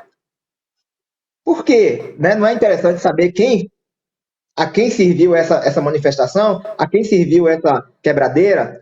Porque aí é importante não só para o Executivo ou o Legislativo, é importante para a sociedade civil entender o que ocorreu. Por culpa de quem? Era interessante a quem? Ocorreu, foi falha, não foi? Então, é preciso que abra sim uma CPI, né? Esperamos que essa CPI não seja tendenciosa, né? Como veio aí outras CPIs totalmente tendenciosas, mas que ela seja aberta e apure, né? Apure. mas tivemos aí um parecer contrário do executivo hoje presidencial, né? O que nos traz até uma estranheza também, porque é de interesse dele saber. Agora eu vou entrar aqui no outro assunto, uma abordagem aqui, doutor. É sobre a questão do salário reclusão, que os detentos têm direito, mas quem recebe esse subsídio são as famílias, os familiares dos detentos. E que agora estipularam o valor em R$ 1.700. E o salário mínimo é R$ 1.302 do cidadão comum, o trabalhador. O que o senhor acha disso? Eu acho que o salário do Brasil hoje é algo extremamente defasado. Nós temos aí eu vou até um pouquinho mais apurado, se você me permitir. Além do salário reclusão, nós tivemos aí, e aí eu vou usar a palavra convenientemente, o que nós estamos vivendo, o aumento de 18% em cima do salário dos ministros também. Né? Quer dizer, o povo brasileiro, o trabalhador, não teve ainda o aumento, mas já houve um aumento de 18% dos ministros do Superior Tribunal Federal, que já não ganham pouco, né? Vão chegar agora a ganhar até aproximadamente 45 mil. Já houve esse aumento aí. E o salário reclusão, é preciso que a gente entenda um pouquinho dele. Primeiro que ele é ele não só levou o nome de salário reclusão, mas ele é para aquele preso que contribui para a Previdência, tá? A gente precisa levar esse conhecimento, porque muitas das pessoas não pensam que a pessoa vai presa e entra e pede ali um salário reclusão. Tem direito, estou preso e tenho direito. Não. Não é todo mundo que tem direito. Não é todo preso que tem direito. Não é todos, tá? É aquele que vem e faz a sua contribuição previdenciária também. É aquele que estava trabalhando, com sua carteira assinada. O critério é esse. É a contribuição previdenciária. O primeiro critério é esse. Exatamente. Então, ele não vem de forma aleatória. Eu não vou dizer que o valor é alto. Ao contrário, ele deveria, inclusive, ser um pouco mais. O problema é que o salário mínimo que deveria ser muito mais do que isso. É esse, talvez, o salário problema. Mínimo é que tá baixo. A gente não... O salário mínimo é que está baixo. É o salário mínimo que está muito baixo, né? Eu concordo que não há justificativa ali, digamos, comparando o salário mínimo com o salário reclusão. Eu acho que o salário mínimo deveria prevalecer muito mais. Muito mais. E efetivamente ali o salário reclusão talvez estaria ali no limite adequado. É o nosso salário que não vem se adequando, né, ao tempo que a gente vive hoje. Hoje o salário mínimo, ele efetivamente não leva a cesta básica para a população. Não leva. Então, talvez não seria o salário reclusão que estaria alto, e sim o salário mínimo que estaria baixo. É isso que precisamos rever. Porque o salário reclusão, volto a frisar que talvez a parte mais importante dos requisitos é a pessoa que foi presa estar contribuindo para o INSS. Assim como a pessoa que perde o emprego tem direito ali também ao seguro-desemprego. Só terá se ela estiver contribuindo, né? É um seguro, digamos assim. Né? É um seguro que a pessoa tem. Aquela contribuição, no momento em que ele necessitar, ele vai poder ali estar recebendo. Então, é isso que a gente precisa fazer a análise. Não é o salário reclusão que talvez estaria alto. E aí a gente também não entende por que ele é mais alto do que o salário mínimo, que está muito baixo. Desculpe aí, porque eu também não entendia, porque a maioria da população pensa assim, que o preso ganha, um bandido ganha mais do que um trabalhador normal. E tem outro aspecto também, não é pelo número de filhos não, né, que a família tem, não tem nada a ver. Não, é pela contribuição já prefixada mesmo. Previdenciária. Isso, exatamente. Ô Bruno, eu tenho uma dúvida com relação ainda à situação lá da invasão em Brasília. Essas pessoas que foram gravadas, né, deteriorando o patrimônio, esses itens, né, que não tem nem valor, são itens tão antigos, podem ser considerados presos em flagrante ou algo assim? Olha só, se ele foi preso naquele momento, né, a prática do crime foi evidenciada e ele foi preso, sim, o preso é preso em flagrante. E o flagrante também, ele pode ser o logo após, né? houve conhecimento do crime ali, ocorreu aquele crime, mas a polícia começou a investigar. E essa investigação ela pode perdurar por 30 até por 60 dias. Dentro desse período ali de investigação, que estiver em ocorrências, realizando buscas, ele pode ser sim preso em flagrante, ainda que não seja no mesmo dia. O flagrante pode durar quanto tempo?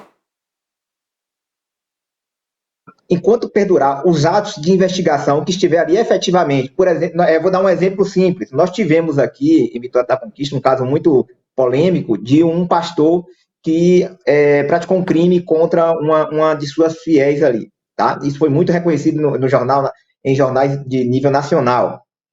E ele foi preso em flagrante 53 dias depois. Em flagrante. Por quê? Porque logo da ocorrência policial, ela teve atos contínuos de investigação e busca. A polícia foi investigando e buscando, inclusive foi preso em outro estado pelos policiais de Vitória da Conquista, porque se permaneceram na busca incessante desse criminoso. Então, ela pode, respondendo à sua pergunta efetiva, ela pode perdurar enquanto perdurar ali a busca pelo criminoso. Agora, outro aspecto, viu, Bruno, é sobre a questão das crianças. E foi no mesmo bolo, foi preso aí gestante, idoso, criança. Esses pais, e entrou em jogo também o conselho tutelar, que queria punir os pais que levaram as crianças para essas manifestações.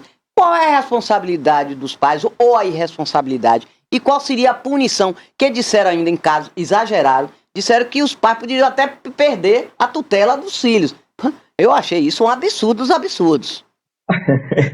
É aquilo que a gente vem conversando. Está havendo uma valorização em cima de algo. Um exagero que também. O exagero, na verdade, a palavra é até essa, correta, é o exagero, né? Estão se atribuindo crimes a pais por levar seus filhos. Gente, a livre manifestação nunca foi crime. E ela não diz que não pode levar suas crianças, não há negligência. Agora, aquele pai, olha só, a gente volta para a individualização. Aquele pai que estava com o filho e ele veio ali praticar crime, aí sim há uma negligência que pode efetivamente perder a guarda da criança. Né? Pode sim.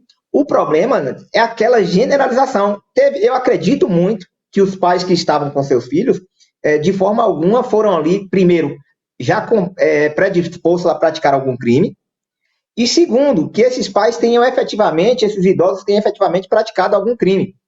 Porque se eles praticou, eles vão ser responsabilizados na medida do seu crime. E esse crime, quando levou uma criança, se foi praticado pelo pai, ele pode sim ali ter havido uma desídia com seu filho menor e pode ter responsabilizações em que uma delas é a própria perda do poder familiar, pela sua negligência, enfim, inúmeras. Mas agora, atribuir quem é o conselho tutelar para efetivamente tipificar alguma coisa nesse sentido e poder ali de retirar do pai? Jamais. O conselho tutelar está ali para proteger os direitos da criança. E dentre dos direitos da criança é de estar na companhia do seu pai. Então, é preciso analisar com muito cuidado. Então, se expondo de forma deliberada, talvez aquela coisa, é de interesse de alguém que isso seja caracterizado, porque a gente está vendo muito na mídia. Eu tenho uma figura, Danete, interessantíssima. Esse pessoal desse movimento, né, praticando esse movimento, escrito terroristas praticando ato antidemocrático. E tem uma situação de oposição política que invadiu um determinado supermercado, invadiu, quebrou e ficaram acampados lá dentro do supermercado privado. E a mesma foto, famílias requerem cestas básicas. Né? Então, assim, é de interesse de quem colocar o pai de família nessa situação como negligente, como terrorista, como ter levado seu filho para a prática de crime. Será que a informação não está vindo deturpada? Né? Então, é isso que fica para a gente pensar. É muita coisa se falando e a gente não pode efetivamente dar opiniões com convicções pessoais. Temos que levar os dois lados em consideração. Se houve a prática ele vai ser, sim, punido. Inclusive, com uma das punições é a possibilidade da perda do poder familiar. Mas se não houve, ele não tinha problema nenhum em estar ali com sua família. Nenhuma.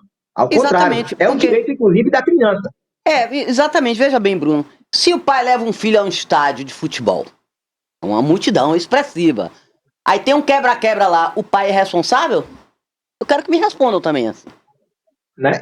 É isso, Aí, é aquela forma vai como dizer, levou, coloca, sabia né? que lá ia ter briga, que ia ter isso? Não. Não dá para controlar o que vai Não dá. acontecer no E espaço. às vezes no estádio Perfeito. são crianças menores mesmo, você vê de 5, 6 anos, eles botam aqui no ombro, botam no colo, pais com mães, tudo levam filhos pequenos para estádio, que eu acho uma loucura. Mas se o nego sai um quebra-quebra, aí a culpa, a responsabilidade é dos pais?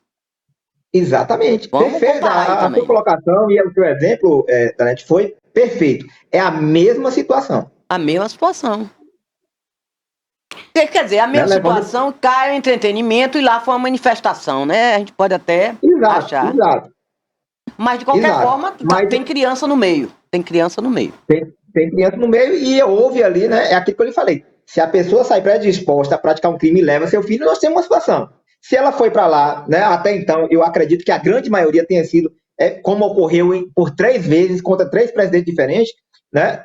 Foi uma situação simples e totalmente tranquila. Agora, generalizou e saiu prendendo de forma deliberada aí todo mundo e colocou aquela condição aí que nós estamos vendo hoje. Eu fico realmente assustada, viu, Bruno? Quando eu vejo um ministro da Justiça, que é o Flávio Dino, abrir a boca e dizer a prioridade é prender manifestante. A prioridade é prender traficante. Na minha cabeça, me desculpem, às vezes eu exagero um pouco, mas é por aí. Eu acho que quem faz muito mais mal ao país deve ser o traficante. Na minha opinião, posso ser que ele Com disse que a certeza. prioridade é manifestante. Eu sei lá, né? O que se passa na cabeça dele? Colocação Perfeito. super errada, né? Muito errado, mas ele disse isso. Ele disse ao vivo e a cores. A prioridade no momento é prender manifestante. Quer dizer que o traficante pode fazer o que quer, né? Deixa quieto. Olha, Danete, talvez não seja, na minha condição, enquanto advogado, talvez não seja por convicções pessoais, mas eu vou dizer uma, que é o que eu estou vendo enquanto ser humano. Eu nunca vi na vida dar tanta prioridade para se prender pessoas, digamos que até mesmo inocentes, em detrimento de tanta bandidagem solta que a gente vê. E eu nunca vi a operação feita essa para prender bandido. Eu nunca vi. Eu trabalho com a área criminal há aproximadamente 15 anos e acompanho no Brasil todo a questão criminal. E nunca vi se fazer tanto para se prender pessoas efetivamente de um grupo. Nunca vi. Para mim, o que se está fazendo é um terrorismo. É um terrorismo para que a pessoa tenha medo de exercer um direito que lhe é dado desde sempre, que é o direito à liberdade de expressão, à liberdade de manifestação e à liberdade de locomoção.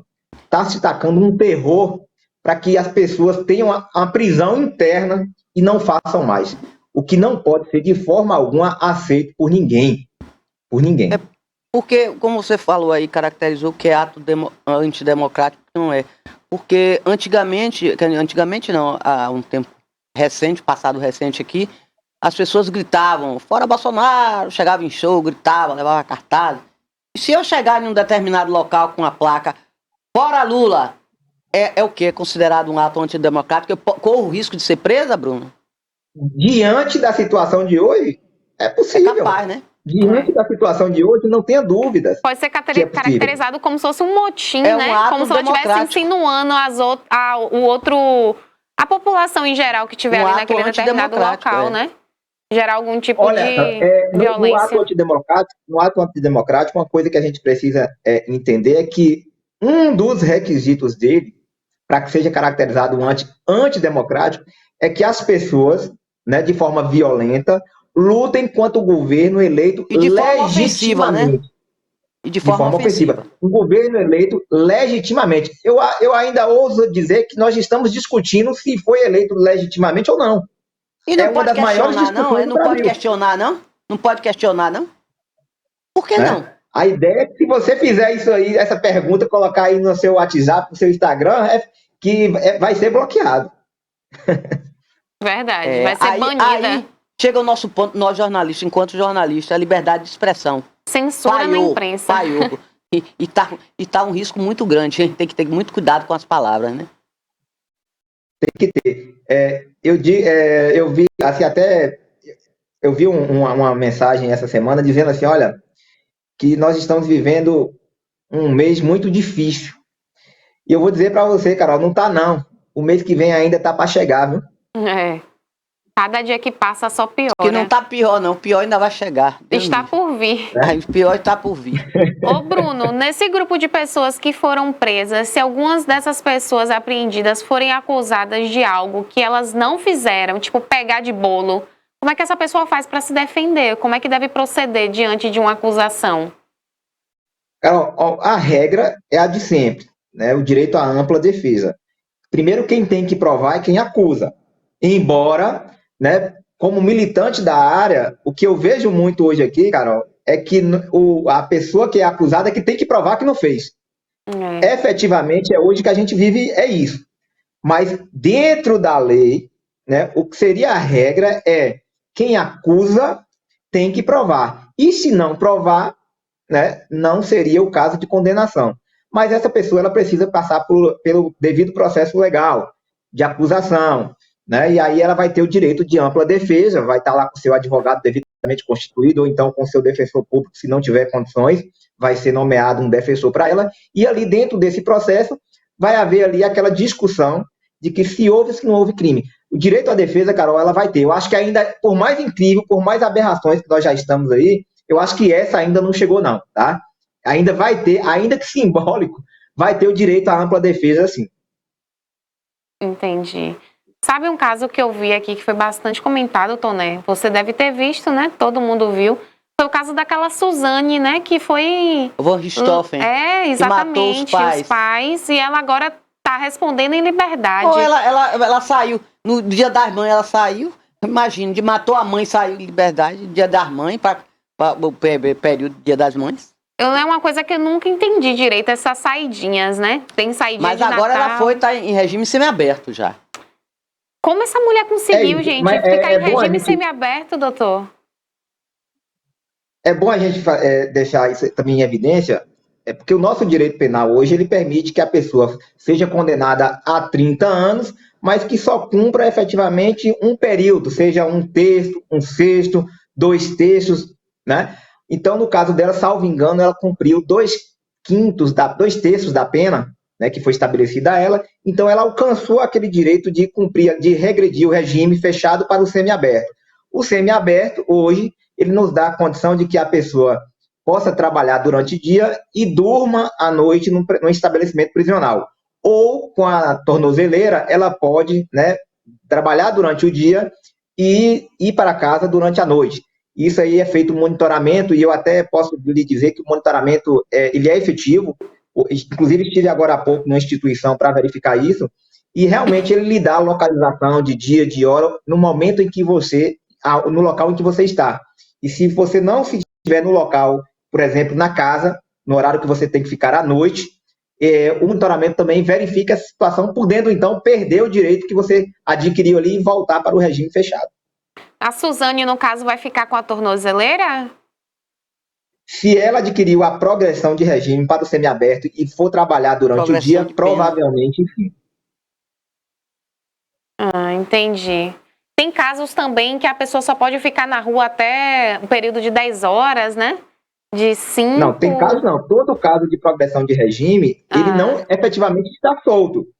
Tá? Ele efetivamente não está solto. Ele teve o direito de trabalhar durante o dia, mas à noite, ou ele é recolhido ao sistema prisional, ou ele é recolhido no domicílio, né? E é obrigatório, não existe aquele que fica ali solto durante todo o dia, toda hora, para fazer o que quiser, não. Ele, no regime semiaberto, ainda é uma modalidade de prisão. Entendi. Você tem mais alguma dúvida, Toné? Não, tá de bom tamanho, foi muito esclarecedor.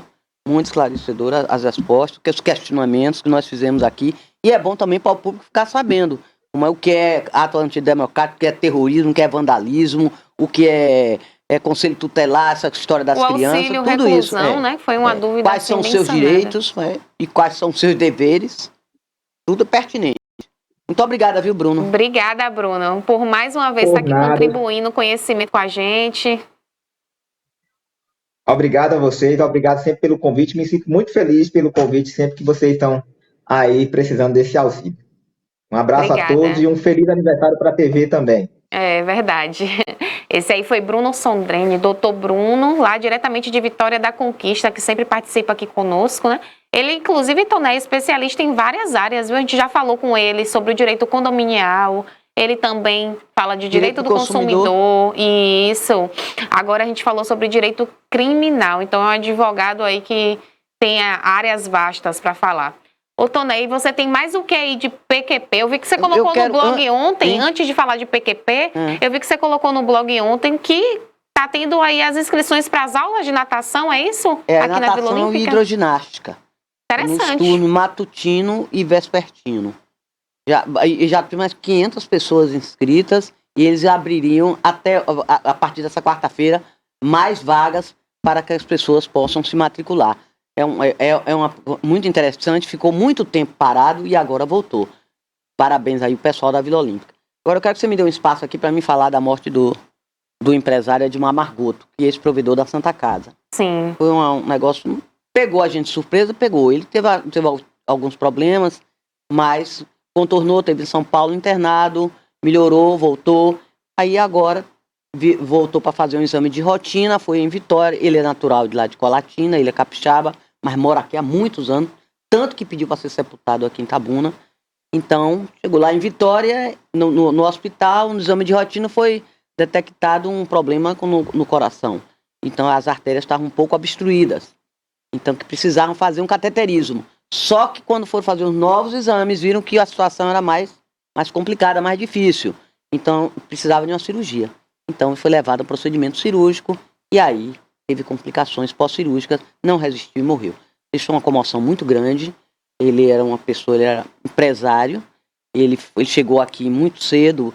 Ele fundaram aqui a Itadil, que era uma empresa especialista em retífica de motores, de caminhões, de ônibus, carros pesados. E eles se instalaram na Avenida J.S. Pinheiro. Ele e um também capixaba, que já morreu também, que era o Ervino Binot. E hoje em dia são os filhos dele, os herdeiros, são donos da concessionária da Cristal Veículos. Mas, voltando a Ervino, a Santa Casa, ele foi provedor da Santa Casa na década de 1992 a 2001. E ele deixou uma contribuição muito importante na área de saúde no interior da Bahia.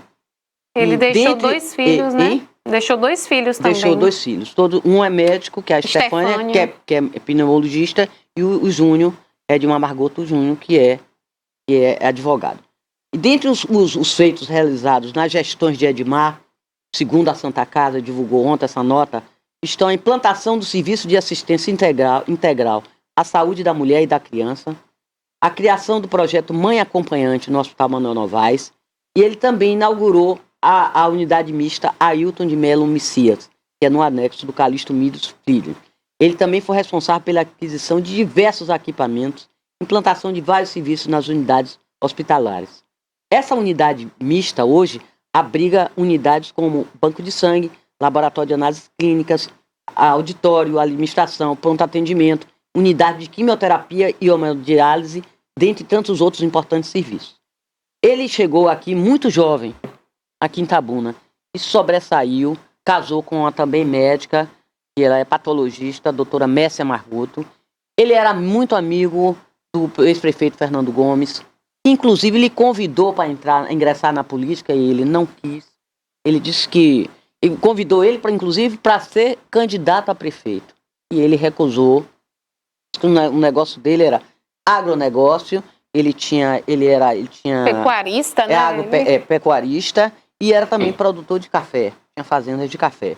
Era um empresário muito conhecido, fez parte também do Rotary Clube de Itabuna, era um membro ativista, muito ligado à filantropia.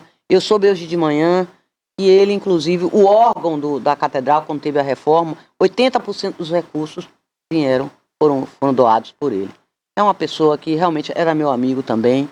Eu senti bastante, fiquei muito chocada. Ele tinha apenas 77 anos. porque muitas pessoas mais jovens já foram antes dele. Mas vai deixar uma lacuna muito grande aqui na nossa comunidade. O corpo dele está chegando aqui em Itabuna, hoje à tarde, vai ser velado no SAF. O sepultamento é amanhã, às 10 horas, no Campo Santo, que ele pediu, apesar de ser capixaba, ele pediu para ser enterrado aqui em Itabuna. Ele vai ser enterrado na ala dos ex-provedores. Ele aqui é de no Colatina, cemitério, né, ele é Toné? Colatina, no cemitério Campo Santo. Olha, os meus sentimentos a toda a família, a Messi, a Júnia, a Estefânia, a todos que conviveram com essa figura tão maravilhosa, tão humana, tão solidária, tão generosa como foi Edmar Margoto. Obrigada, Edmar, por fazer parte de uma pequena parte da sua história. É isso aí. Vamos, Carol, vamos para frente agora. Toné, a gente falou, né, sobre a questão hoje do IBGE, dos fundos, e Adolfo Menezes, né, ele já acionou aí o TCU na justiça contra a redução do FPM de 100 municípios baianos, inclusive Itabuna, né? É uma perca muito grande, né? A Itabuna, mas ainda mais para aqueles municípios de pequeno porte, né? Que esses 500 mil, esse repasse de 600, 700 faz uma diferença enorme. Muito grande. Porque graças a esse dinheiro funcionam os postos de saúde, né? Dentre outras entidades públicas. Aí diz o seguinte, a nota: a ALBA deverá recorrer à justiça contra o Tribunal de Contas devido à mudança aí no coeficiente de 100 municípios baianos que deverão ter redução aí no Fundo de Participação dos Municípios, que é o FPM. A mudança deve ser a estimativa populacional usada pela Corte de Contas para definir o repasse mensal do fundo a esses municípios. A medida foi determinada pelo presidente da ALBA, o deputado Adolfo Menezes. O parlamentar tomou a decisão após audiência com os prefeitos aí de Amargosa, o Júlio Pinheiro, o Danilo Italiano, de Nova Itanará, Cláudio Serrano, de Rui Barbosa, Leonardo Cardoso, de Gandu e Alessandro Correia, de Brejões, além da superintendente da União dos Municípios, Raquel Santana, e do deputado estadual Júnior Muniz. A UPB estima que mais de 100 dos 417 municípios baianos devem receber menos verbas aí do FPM, com perdas previstas de quase 500 mil. Totalizando com todos esses 100 municípios, dá em torno de 500 milhões, viu, Toné, de perda, impactando em serviços como saúde, infraestrutura e assistência social. No Brasil, são cerca de 800 municípios. A Assembleia Legislativa, junto com a UPB e a Confederação Nacional dos Municípios, vai encampar aí nessa luta jurídica contra a União, dirigida aí ao TCU. Com os orçamentos municipais de 2023 já aprovados, como os prefeitos irão fechar as suas contas? Questiona aí o Adolfo Menezes.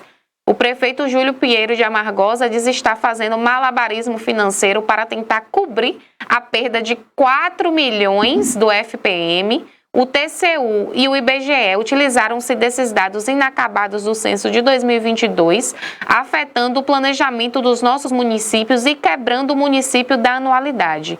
É muito importante que a Assembleia Legislativa tem essa atitude tomada aí pelo presidente Adolfo Menezes, cerre fileiras em defesa dos municípios para que nossos cidadãos e cidadãs não sejam prejudicados, afirma aí o Pinheiro. Na Bahia, Toné, os municípios afetados com a redução do FPM são Adustina, Amargosa, Amélia Rodrigues, Andraí, Antas, Aporã, Armari, Arataca, Benzaê, Barra, Belmonte, Bom Jesus da Serra, Bonito, Brejões, Brejolândia, Buerarema, Caculé, Caetanos, Caldeirão Grande, Camacan, Camamu, Campo Formoso, Canarana, Candeias, Candiba, Canudos, Catu, Central, Conceição do Almeida, Cotegipe, Cruz das Almas, Dário Meira, Dias Dávila, Esplanada, Gandu, Heliópolis, Igrapiúna, Iambupe, Ipiaú, Ipará, Itabela, Itaguaçu da Bahia, Itamaraju, Itapebi, Itapetinga, Itiúba, Ituberá, Jaguaquara, Jandaíra, Laje, Livramento de Nossa Senhora, Macaúbas, Maiquinique, Maiari, Malhada, Manoel Vitorino, Maragogipe, Maçonilho de Souza, Mascote, Mirangaba, Monte Santo, Mundo Novo, Muritiba, Nilo Peçanha, Nova Canaã, Nova Viçosa, Novo Triunfo, Olindina, Paratinga, Pé de Serra, Pedro Alexandre, Pintadas, Pirapá, Piritiba, Planalto, Pojuca, Rio do Antônio, Rio do Pires, Rio Leal, Rui Barbosa, Santa Terezinha, Santa Luz, Santa Amaro, São Félix, São Sebastião do Passé, Sátiro Dia, Sebastião das Laranjeiras, Serrão Dourada, Serrolândia, Simões Filho, Souto Soares, Tapirumutá, Teixeira de Freitas, Tucano, Ubatã, Umburanas, Urandi, Untinga, Valente, Várzea da Roça e Vera Cruz.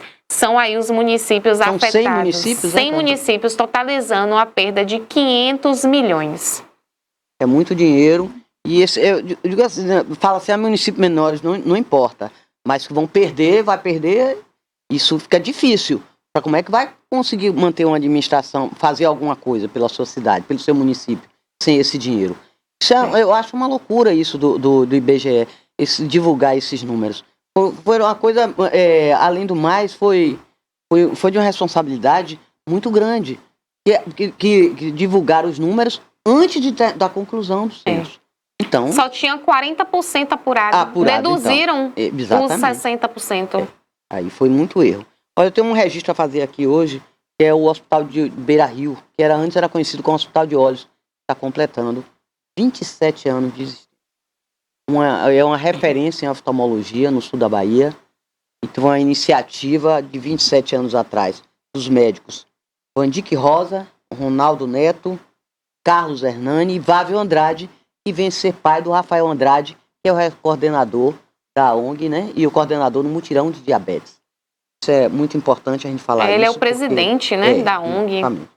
O hospital começou inicialmente como clínica de olhos, e em seguida foi o Hospital de Olhos Beira Rio, e há 4 anos tornou-se o Hospital Beira Rio, com ampliação de serviços que vão além da área oftalmológica. Funciona também como Day Hospital, não é? Tem capacidade para realizar cirurgia de todas as especialidades médicas, de baixa e média complexidade.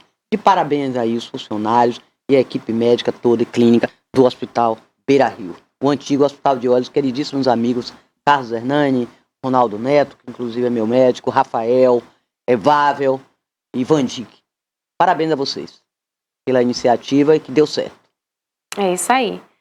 Né? Inclusive, a gente teve uma notícia ontem que foi com relação ao salário dos professores, né? Que aumentou. Mas é o salário da onde? É estadual, federal ou municipal? Só que o que acontece, Toné? Como foi isso? O CNM alegou que os municípios não têm como pagar o novo piso salarial dos professores. É 4 mil e quanto? 4.400. A Confederação Nacional dos Municípios alegou que não há base, né? Não há base legal para o reajuste do piso do magistério, que foi um reajuste de 14,95 CNM. A Confederação Nacional de Municípios. A medida homologada na portaria 17/2023, publicada, né, no Diário Oficial da União nesta terça-feira, trará impacto anual de 19,4 bilhões apenas aos cofres municipais, segundo a entidade. O novo piso será de R$ 4.420,55 e foi anunciado pelo ministro da Educação, né, o Camilo Santana. A Confederação Nacional dos Municípios, Toné, afirma que vem se posicionando sobre a inconstitucionalidade do reajuste desde janeiro de 2022, quando o Ministério da Educação anunciou o ajuste de 33,24% para o referido ano. De acordo com a entidade, o reajuste foi concedido apesar de haver parecer contrário da Advocacia Geral da União, a AGU. Mas tem que ver, eu acho que o professor tem que ser bem pago. Aliás, todas as profissões, todas as categorias têm que ser bem pago. Inclusive, o setor de segurança, os policiais precisam ser bem remunerados. Eles trabalham com vida, eles se expõem. Estão todo dia ali lutando contra a bandidagem, contra a criminalidade. Também deveriam ter o direito a um aumentozinho, né? Satisfatório. Os professores sim e os policiais também. Aqui fica a dica, né? Vamos ver também se eles vão ser reajustados. Porque criou 37 ministérios sem necessidade. Então agora também reajuste então o pessoal. As categorias que estão necessitando de reajuste. Toné, Complicado, viu? Agora você tem que trabalhar mais, viu? Que você tem mais salário de político para pagar. Não, e tem que pagar, como o Bruno estava falando aqui, né? O auxílio reclusão, os critérios, agora ficamos sabendo que eles não explicam. Todo mundo lá fora fica dizendo, o bandido ganha mais do que nós que trabalham. O auxílio reclusão R$ 1.750 e o salário mínimo R$ 1.302, que poderá vir a ser R$ 1.342. O presidente eleito está aí reunido, eleito empossado, diga-se de passagem, para não confundir as coisas. O presidente está reunido aí com cerca de 60 sindicalistas de várias áreas aí, para discutir aí esse aumento do salário aí. Não dá não. A cebola está custando R$ 8. Não dá não. Não dá para ficar assim. O chuchu, 2, o tomate, 5, a batata, R$ 5. Eu que vou muito em feira e mercado, eu é que sei o aumento que tem. Vá no mercado para você ver. Todo dia um aumento, todo dia um aumento. Ninguém aguenta. Quem ganha o assalariado, que ganha 1.300 e pouco, não dá. Esse 1.750 que a bandidagem a família dos bandidos está recebendo, também não dá. É pouco. É para aumentar, reajusta todo mundo, todas as categorias.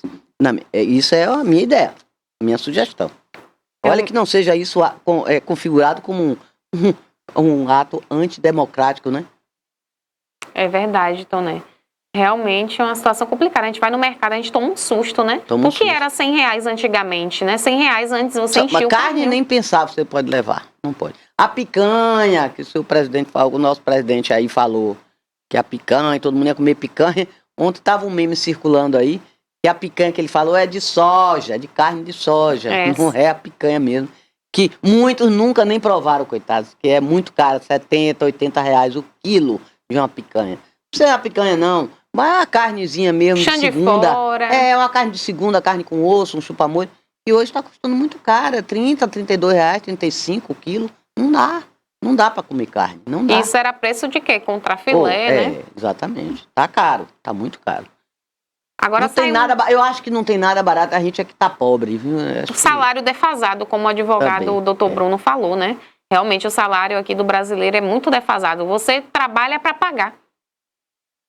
Pagar salário de 37 ministros. Eu não sei para que 37 ministros. É muito político para a gente sustentar, viu? Agora foi feita uma pesquisa aí no IPEC, Toné, e 54% dos brasileiros dizem confiar no presidente Lula. E aí eu queria te perguntar, e você? Esse PEC não é o ex-Ibope, menina? Meu Deus.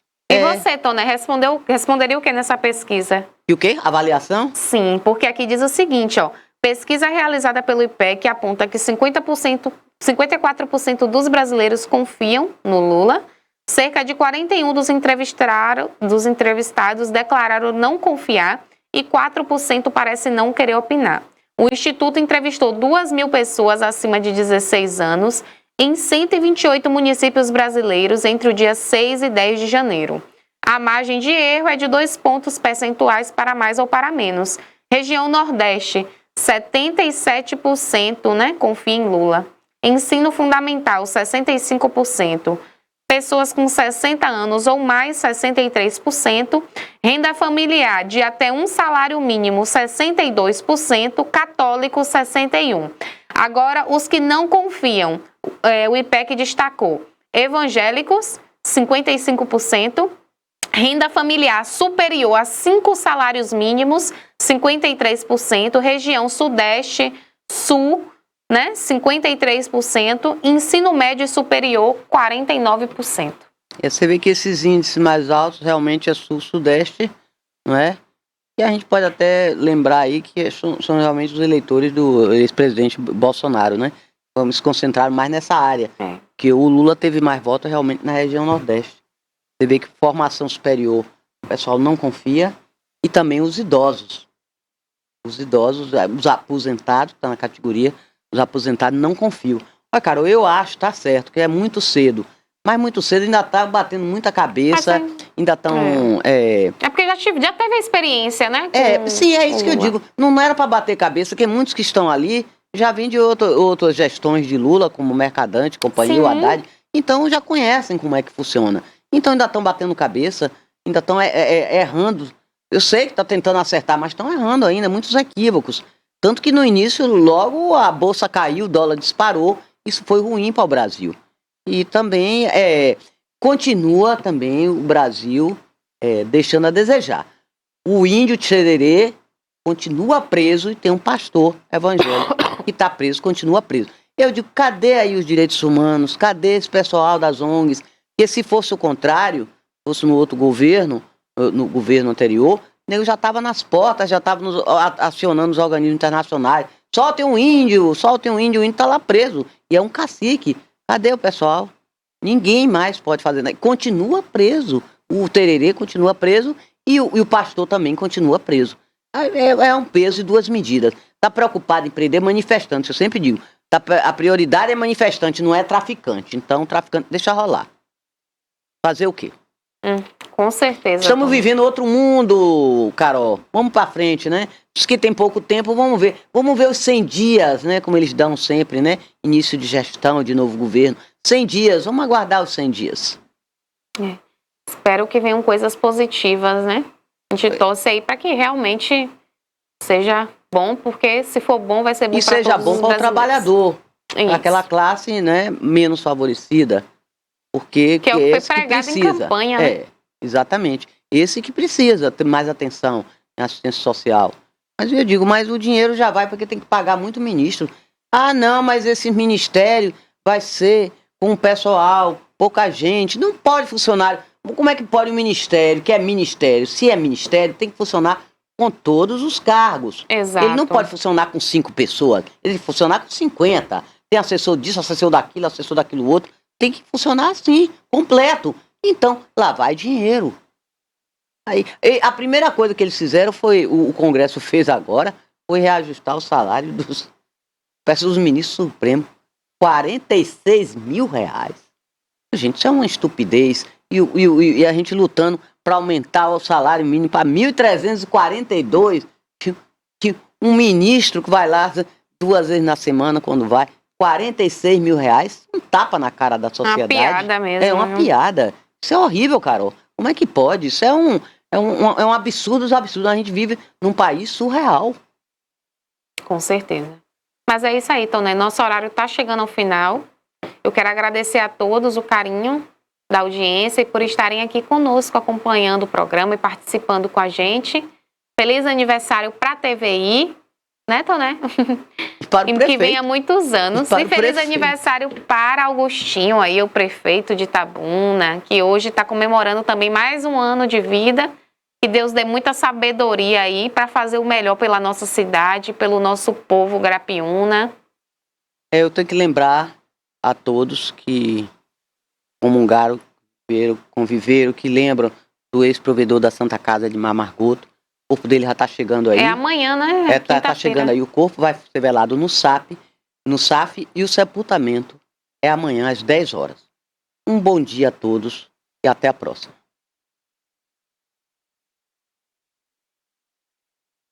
Um bom dia a todos e até a próxima.